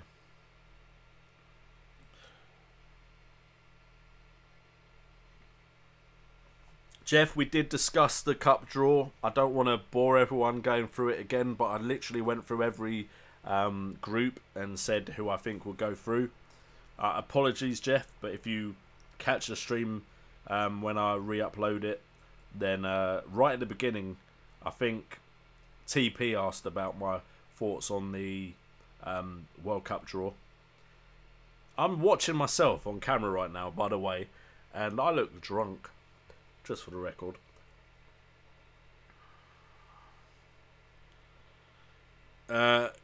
Glasto standard. I wouldn't risk Sterling as captain because it looks like Sane may be back for the West Ham game. And if he is, it could be Jesus, Sane and Aguero. It could be Sterling. That's a very risky pick for captain.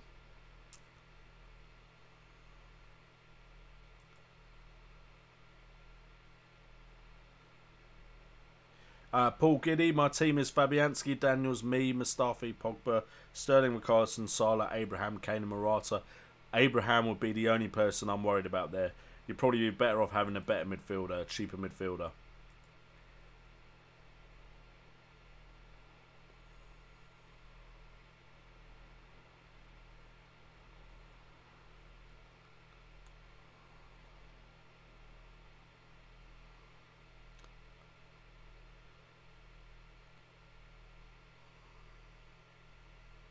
TP Football Analysis, second wildcard. It depends. If I feel like I'm going to benefit more using my wildcard early because my team just isn't in the right shape, then I will use it early. I did it the first season I played FPL on YouTube. However, generally I use the wildcard before a double game week and then just abuse the fixtures that are left to get good players in to see me to the end of the season.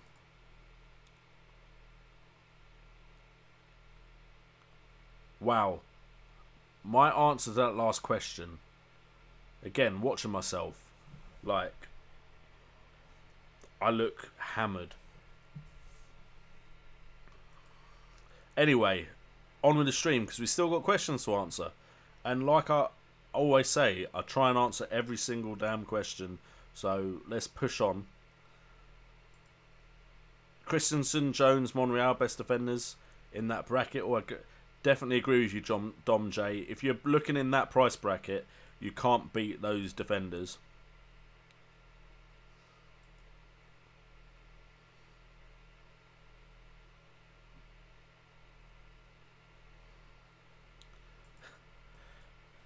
It would be great to see moments like the Otamendi goal on Wednesday that wasn't an Otamendi goal in the potato comment.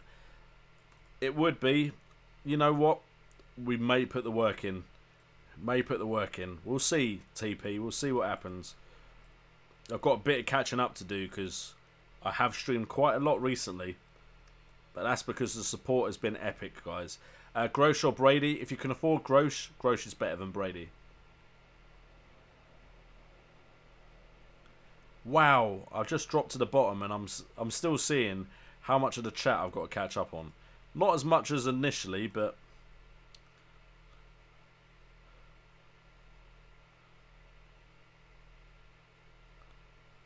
Jeff Holt, those transfers seem like they make sense to me. Christensen in for Cresswell and Davis out for Kika. That seems to make sense to me. Enger Turk in the chat. I think I've already mentioned how you've subscribed. Look, Siraj, if you want to resubscribe, go for it. I don't mind. You lot have your fun on the chat. This is about us having fun on the chat as well as me answering questions. So go for it, man.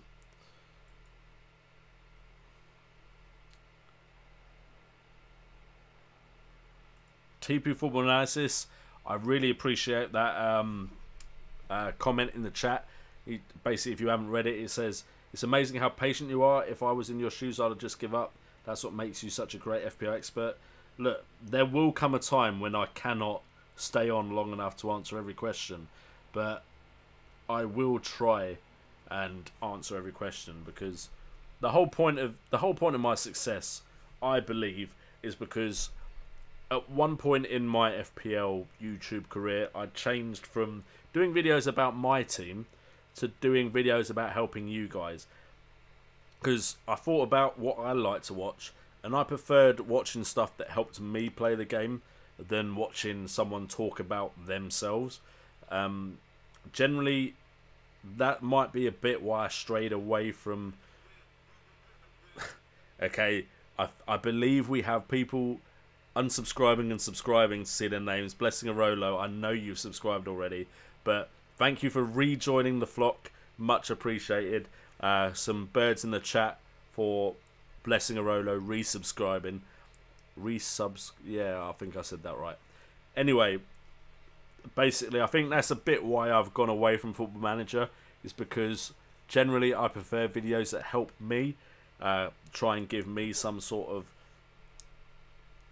value than just entertainment.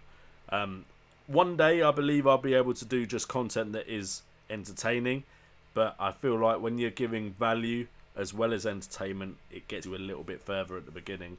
But thank you so much, TP, for the comment. Steve Shotton put in so many birds in the chat. Thank you so much.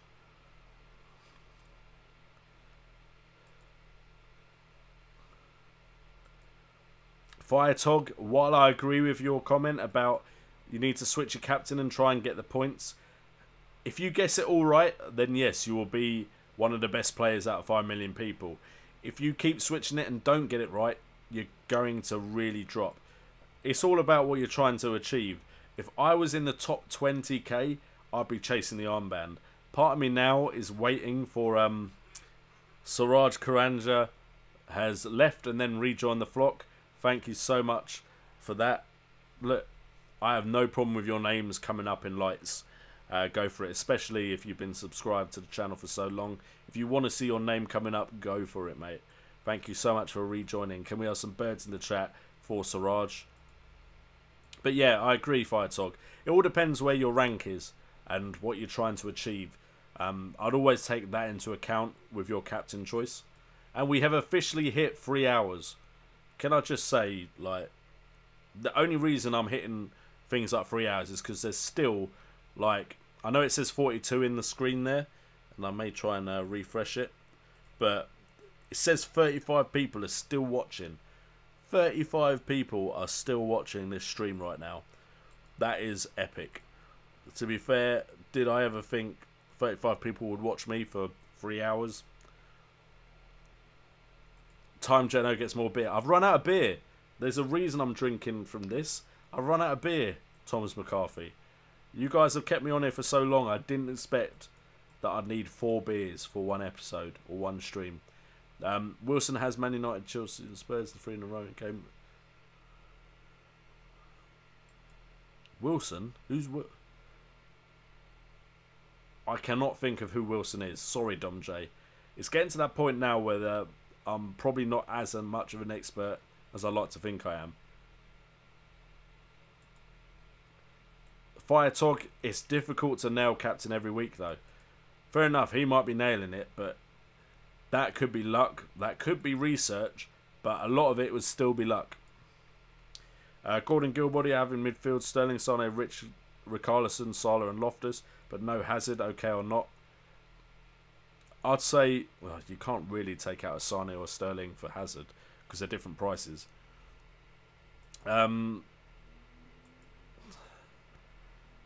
That's difficult, to be fair.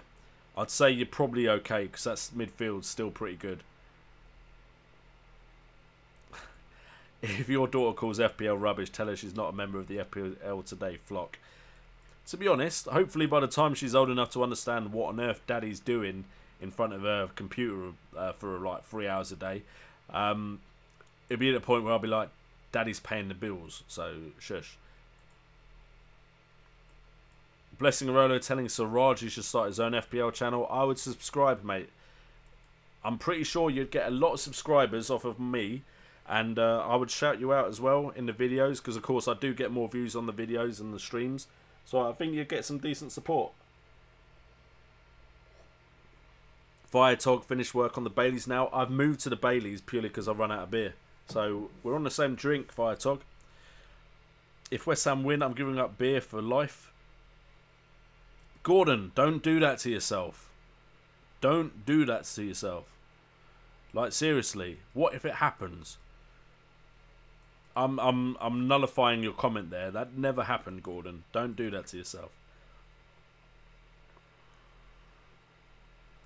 Siraj, I look forward to the day you join the FPL community. Just let me know when you're doing it, and I'll help out where I can.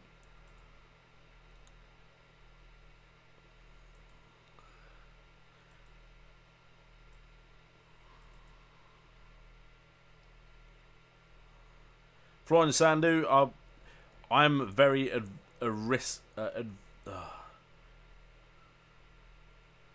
can't think of the right way to say it. Adverse to risk. We got Hussein. I'm pretty sure he was already a member of the flock, but he's rejoined the flock. Thank you so much. Can we get some birds in the chat for Hussein? Yeah, Florian Sandu. No, where was I?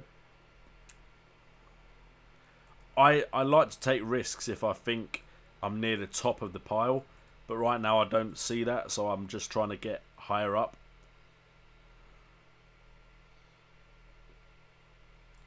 Yeah, I got there in the end, Amit. My brain's slowly catching up with what people are saying. Live game time stream would be great. We'll see if that happens. Thomas McCarthy is back. He's got food. I want to know what food you got because I'm starting to get hungry. I've been drinking for a while. Paul Giddy. I must get up for work in 4 hours. Paul, please go sleep. I don't know about you, but I can't function on 4 hours. So this stream will be uploaded as a normal video tomorrow morning. So feel free to try and catch up with what you missed then. Am I buying Christensen? No, I've already made my transfers. I made a drunk transfer decision. You all got to see it live. Those of you that are here, let's see if it pays off. How many points should you get on average should you want to finish in the top 10k? Let's do some quick maths. Smoke trees. Girl is knuckers. Sorry. You'll notice how much YouTube I watch if you notice that song at all.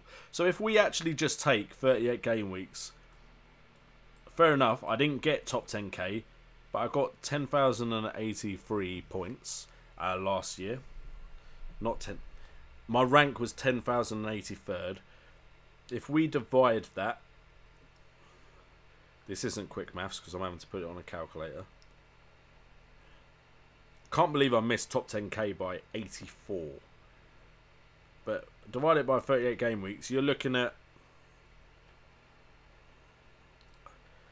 Okay, first of all, you don't divide your rank by 38. You divide your points by 38. So let's start that again. I got 2,306 points to just miss out on the top 10k. And we divide that by 38. You're looking at about 60 points or 61 points if you round it up on average to get top 10k. Now, I know for a fact that I had game weeks where I got a lot more and I got game weeks where I got a lot less. But on average, that's the kind of point total you're looking at to get in the top 10k. Of course, that could go up and down per season, but that's what you're kind of looking at.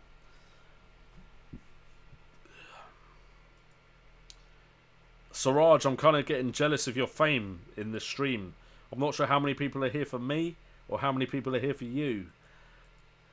Is the FPL qualifying this game week? I think it's game week 17, if memory serves me correct.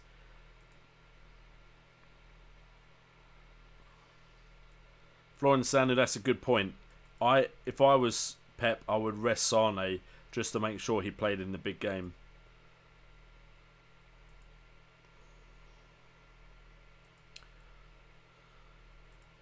Siraj, if that is literally your work and life schedule, I'm surprised you have enough time to support me the way you do. So much props to you for the amount of support you give me. It's much appreciated, considering how much you have to do anyway.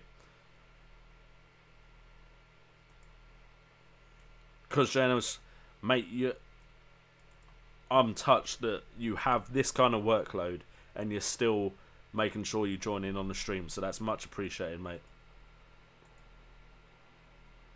Can we get some hearts for Siraj's support and some good lucks in there for Siraj for his exams?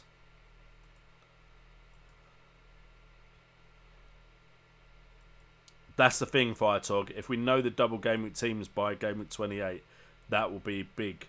If we don't, I wouldn't wildcard too early. I would go Salah as captain, Christopher Seljuhag. That's who I think I'll be looking at. Amit Patel wants to rate my team from not just me, from Siraj. Siraj, you're becoming a bit of a celebrity in the stream, mate. We should get a sponsor page for Siraj. We got Foster, Ward, Morgan, Moreno, Silver Sterling, Salah Hazard, Ruben Loftus-Cheek, Kane Morata, Elliot Monreal, DCL, Dominic Calvert-Lewin, and Mbemba. Mbemba, I wouldn't rely on too much. He will play when they need to rotate, but other than that, he won't play. Monreal on your bench seems a bit strange. Foster and Elliot, I would change Foster. But otherwise, your team isn't too bad. I mean, generally, the consensus is one striker is enough.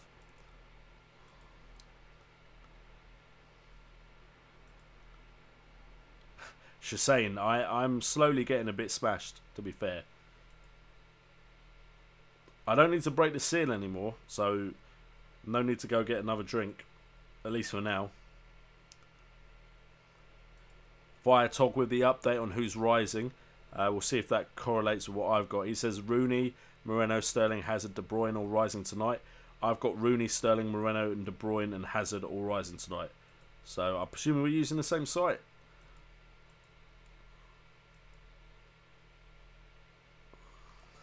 Shussain, I would say Richarlison and Grosh are the new Josh King. Thomas McCarthy wants me to get more beer. I mean, I could see if my wife could get me some more beer. The shop's closed now. I'm surprised my wife hasn't come back yet. If you didn't know, my wife's out at the moment, so I think she was getting her hair done. Or hair did. I could try. There might be beer where she's at. They might lend her a beer. We'll see what happens. I still can't believe I'm still streaming. You know what? I won't risk it. I may get another drink, but it would have to be another Bailey's. Christoph, so that's an answer to a question from, of course, some of the legends of the chat. Amit Patel. Lloris is apparently dropping tonight. Apparently Tom Carroll's dropping tonight, and I've used my transfers. Should I take a -4 just to get Carroll out the side? That doesn't seem necessary to me.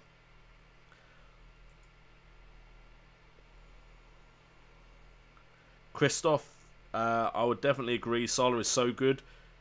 I'd probably still stick with Kane.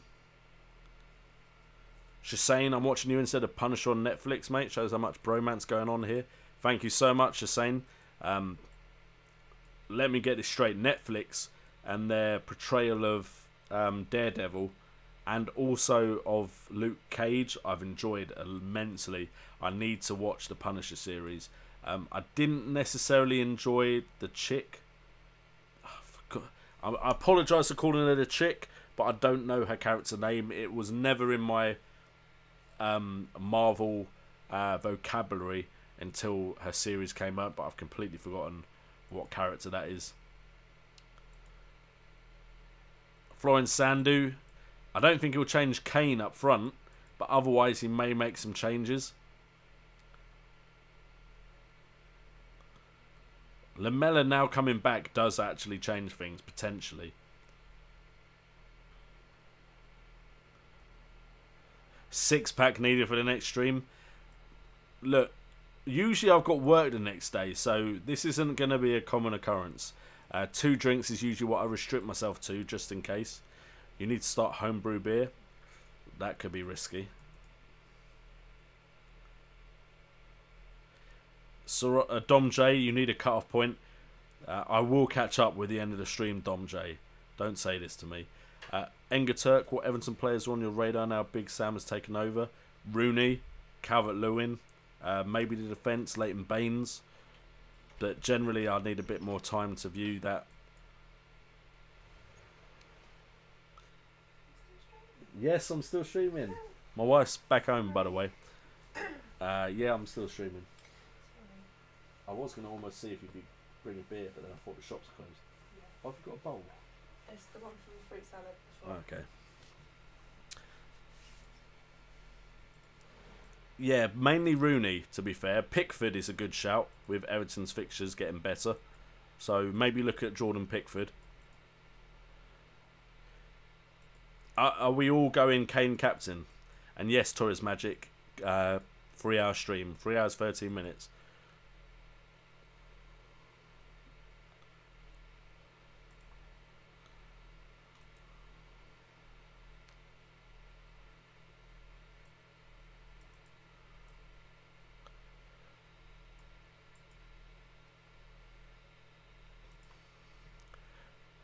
I like the prospects of Pickford and Rooney. I have to agree with that, Florence Sandu.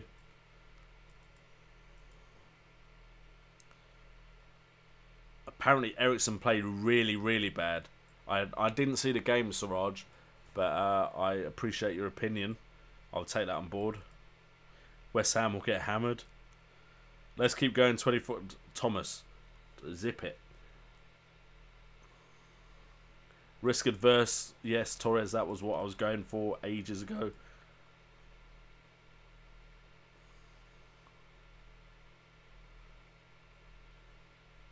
What are prices falls for tomorrow from Jamal Rice? Okay, let's have a look. We've got Creswell, Tom Carroll, March from Brighton, Defoe from Burnley, Palmer from Huddersfield, Winks from Spurs, and Lloris from Spurs are the players that are apparently going to drop tomorrow. Siraj looking for coffee. Siraj, I don't plan on going much longer. I'm hoping I'm getting somewhere near close to finishing this stream. I'm just gonna get ready. Cool. You shouldn't be on camera if you stay there. Yeah, just sorting this stuff out quickly.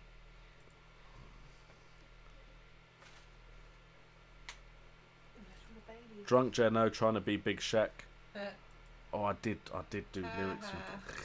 Give me a glass. Why? I'm gonna get another one. Thomas McCarthy, you'll be happy the wife's getting me another drink. So, Amit Patel, Jamal Rice, Sterling, Moreno, Hazard, KDB, Rising, and maybe. I keep reading people's comments, thinking their questions and their answers. That's how helpful the community I've got on this stream is. This has to probably be the record for the longest stream. I may even check that out. Please like, share, and ask questions. Thomas, what are you doing to me? Why is Hadders rising again? Because he's the popular choice. He looks in form, looks important to that Chelsea side.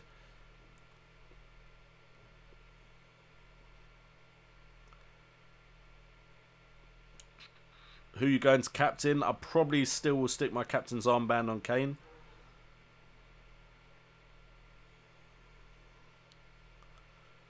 The true admit, probably the reason when I'm sober I stick with Kane is the safeness of his ownership.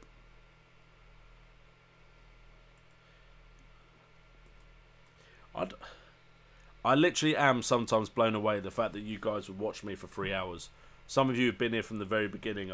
Like, mind-blowing. Mind-blowing. I have considered streaming on Twitch for Football Manager, and kind of the way you guys have supported me has made me think that potentially people would watch me on Twitch as well. Because I do want to keep doing Football Manager stuff, but I just don't think I have the time on top of FPL today to do that. So the support is much appreciated.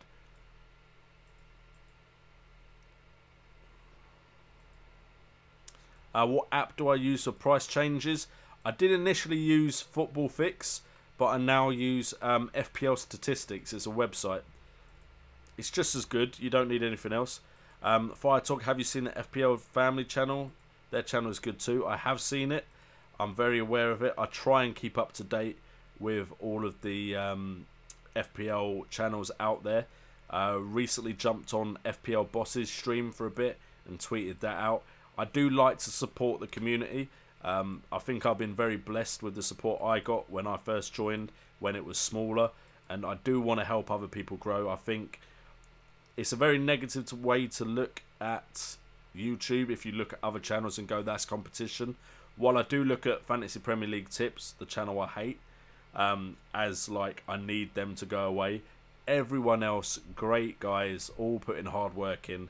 I do like the FPL Family channel. If I'm ever just on my iPad or on my laptop and they start streaming, I will try and jump in on their stream and give them some support. I know how much it means as a content creator to get some support from people bigger than you. So yeah. I am aware of that channel.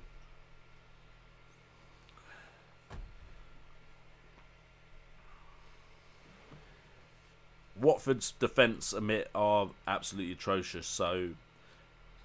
But Salah's just been so on form. I'm not sure I'd put money against him. When is Coleman from Everton due back? Not 100% sure, to be fair. Let's have a quick look-see. We've got Everton there. It will be January sometime, so it won't be December. It's pretty much ruled out until December, unless there's some miraculous recovery there. Thomas McCarthy putting some hearts in the chat for Mrs. J&O. She's not in the room right now, but I will tell her.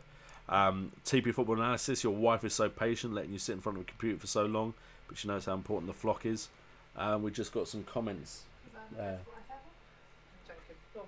Yeah, she literally just said what you guys said. She just went, because I'm the best wife ever. Yeah, some hearts from Thomas McCarthy. TP says, you're so patient, but you know how important the flock is. Welcome to the flock, J&O's wife from Siraj. By the way, Siraj has been getting as many questions as me. It's become Really? popular off of my stream. I look like a tramp. You, well, they can't see you. Oh, you. There she is. Some hearts in the chat, please. Oh, Although I don't know if I'm anywhere close to getting to where they are in the chat. But basically, there you go. Some hearts. thank you. Some nice comments. And then the birds for the flock. Obviously. Mrs. JNO, make sure JNO doesn't drink more than 2 pints. Tell me about it. Too late. You guys already know that though, so yeah. Enger Turk going Hazard captain this week. Go for it, mate. I have suggested it. Dom J, Mrs. JNO, your man has been on the beers and Baileys. Lucky he doesn't have a complete bar. Luckily he doesn't have a complete bar. Yes, very luckily. Siraj coffee, so that I'll stay till at least 8. Gonna resume studies 20 minutes from now. You're assuming I'll finish in 20 minutes. TP Football Analysis says YouTube record longest stream related to FPL. How have you even checked that? Is it really? Nice one.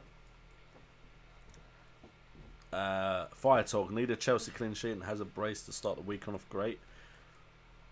If Hazard gets a brace, I'll be very happy with the start of the weekend as well. Guys, comment if you've been on the chat for the whole 3 hours. Would be interesting to see how many of you have been here for the whole 3 hours. TP Football Analysis, I prefer FPL today to Football Manager. I'm glad to hear that. I still don't know if I'll get back into the Football Manager scene. Still haven't really decided on that. Still trying to figure out what to do with the other channel. And even if I have time for it. We shall see. Watch this space, but it may just be I focus on this for now. Maybe consider structuring the stream on topics. Could help you keep up with the chat. I've tried bringing topics up, and then all I found is the topics cause me to talk for 10 to 15 minutes. And then by the time I finish talking about the topic, I get to the chat, and then I'm so far behind the chat anyway. But today, I started with the chat straight away, and I'm still so far behind the chat.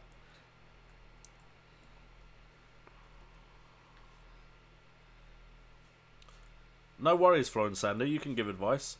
If you're a sports marketing and comms manager, you know there's a channel right here that could use some marketing. Just saying. Adele Hassan, why do you hate FPL tips? I've said this so many times in stream, so I'll say it again. It's not FPL tips I hate. It's Fantasy Premier League tips that I hate. FPL tips is the guy that has the most subscribers on YouTube for Fantasy Premier League. He's the guy that was here way before I was. Has really good graphics, really good advice, has better ranking than I do. Fantasy Premier League tips is a guy that started 3 months ago who uses Fantasy Premier League's own content, the audio from it, and makes videos with it. So he's basically ripping off the Premier League's content and then using it to gain lots of subscribers, because he uses Mark Southern, who does his Facebook live streams. He uses his audio to get loads of views. So it's not FPL tips. I get on with FPL tips. I'm not like majorly close with him. I'm a lot closer with other content creators in the FPL community. But no problem with FPL tips. I've often told him about stuff that's happening that regards to his channels, because I keep a close eye on other content creators. No problem with FPL tips. Problem with Fantasy Premier League tips. There's a difference between those two channels. Florence Sandu says he loves the job more than the title as far as his sports marketing and comms manager. I'd love to be in sports marketing. I'd absolutely love that. Anything to do with sports, I'd love to do. Chaos was half an hour late, but I'm almost at 3 hours 30 minutes. So you've almost been here for 3 hours, Chaos. Ziegler is good with the crosses, so is Holobas. Holobas does get a decent amount of crosses in.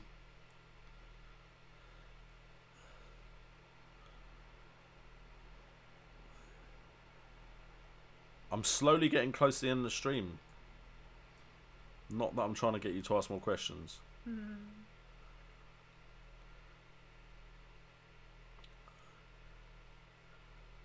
Siraj says, take good care of your wife. She'll be happy someone said that.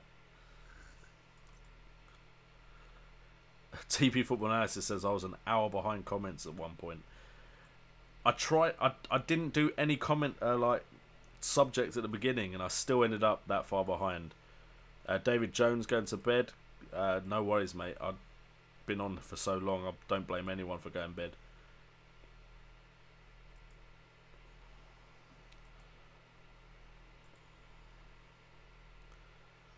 TP Football Analysis. Not 100% sure I've got a record, but I may write to Guinness World Book of Records. Guinness Book.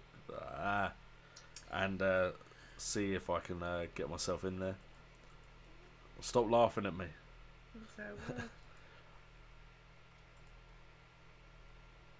Fantasy Premier League Tips is gone already. Has it gone again? Because it was back.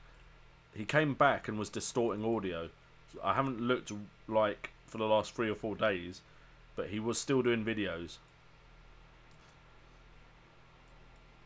Amit Patel, FPL is FPL Tips is a legend, or Fantasy Premier League Tips is fake. Please don't watch or subscribe.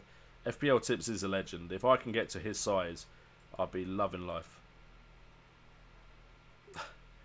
Siraj Karanja, like, share, ask questions, still have 15 minutes. You still have 15 minutes. I'm trying to end this stream, Siraj. Final poll count before we finish. There was something else I wanted to talk about before I finished as well, but I've completely forgotten it now.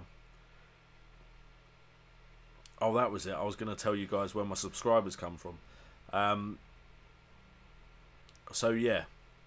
I don't see any more questions. So, keep faith in Pogba. The results were already in. It was 11 to 5 voted for keep faith in Pogba.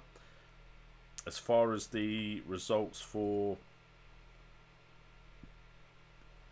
I can't actually look at the results. I can't actually see the results. Why can't I see the results? I'm sure I could figure it out if I... Huh? Sorry. Next stream, no promises. I don't know when yet.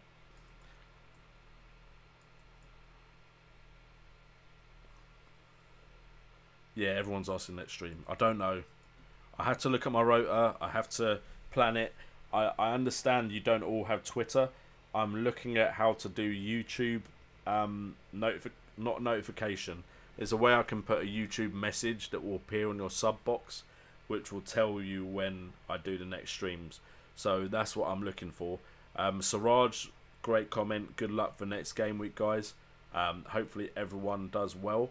Hopefully I do well with my drunk transfer, which I'm probably going to regret tomorrow morning, which I already regretted at a certain point in the stream. But just before we go, I said I'd have a look at it.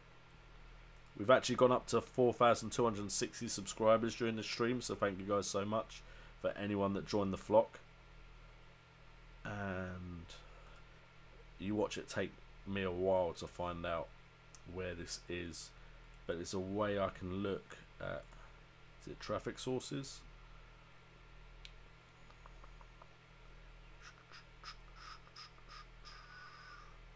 Playback locations.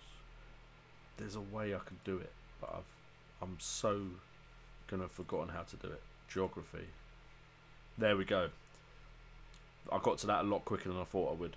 So, just in case you're all wondering, the majority of my subscribers and views come from the UK. Then it's from the US. Actually, 5.7% of my UK following is female, which surprises me. Because generally, as you can see across the board, most of my subscribers are male.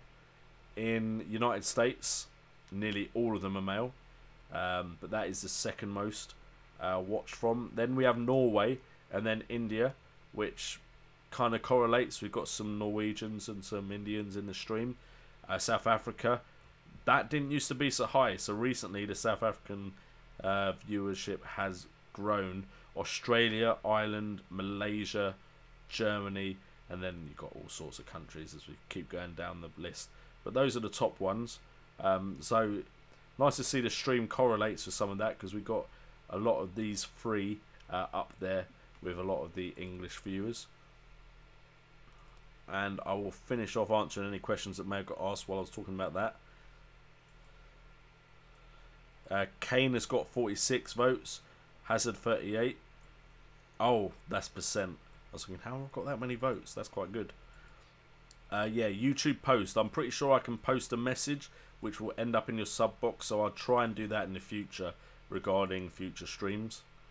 So it's Kane and Hazard 42, Salah 14. So people not liking Salah against Brighton. Amit Patel, hope JNO's drunk transfer goes well. So do I. TP Football Analysis is going to comment on my Twitter. Thank you very much for that. Cross-platform JNO, if you're talking about Facebook, I will look into that, but I'm not sure if it's possible to stream on both. And I've clearly got the viewers here on YouTube. Do I think Elliott will start the match? As far as I can tell, I think he will start the match. I don't think there's any injury news on him, and he does seem like their _1 choice keeper. Anyway, guys, thank you so much for joining in on the stream today. Stream. And it's much appreciated, all your guys' support. There's various links in the description for you to support the channel, as well as the sponsor button, of course. Also, keep tuned for next time that I'm going to do a stream. I've been JNO, this has been FPL Today, and remember, it's all about the game.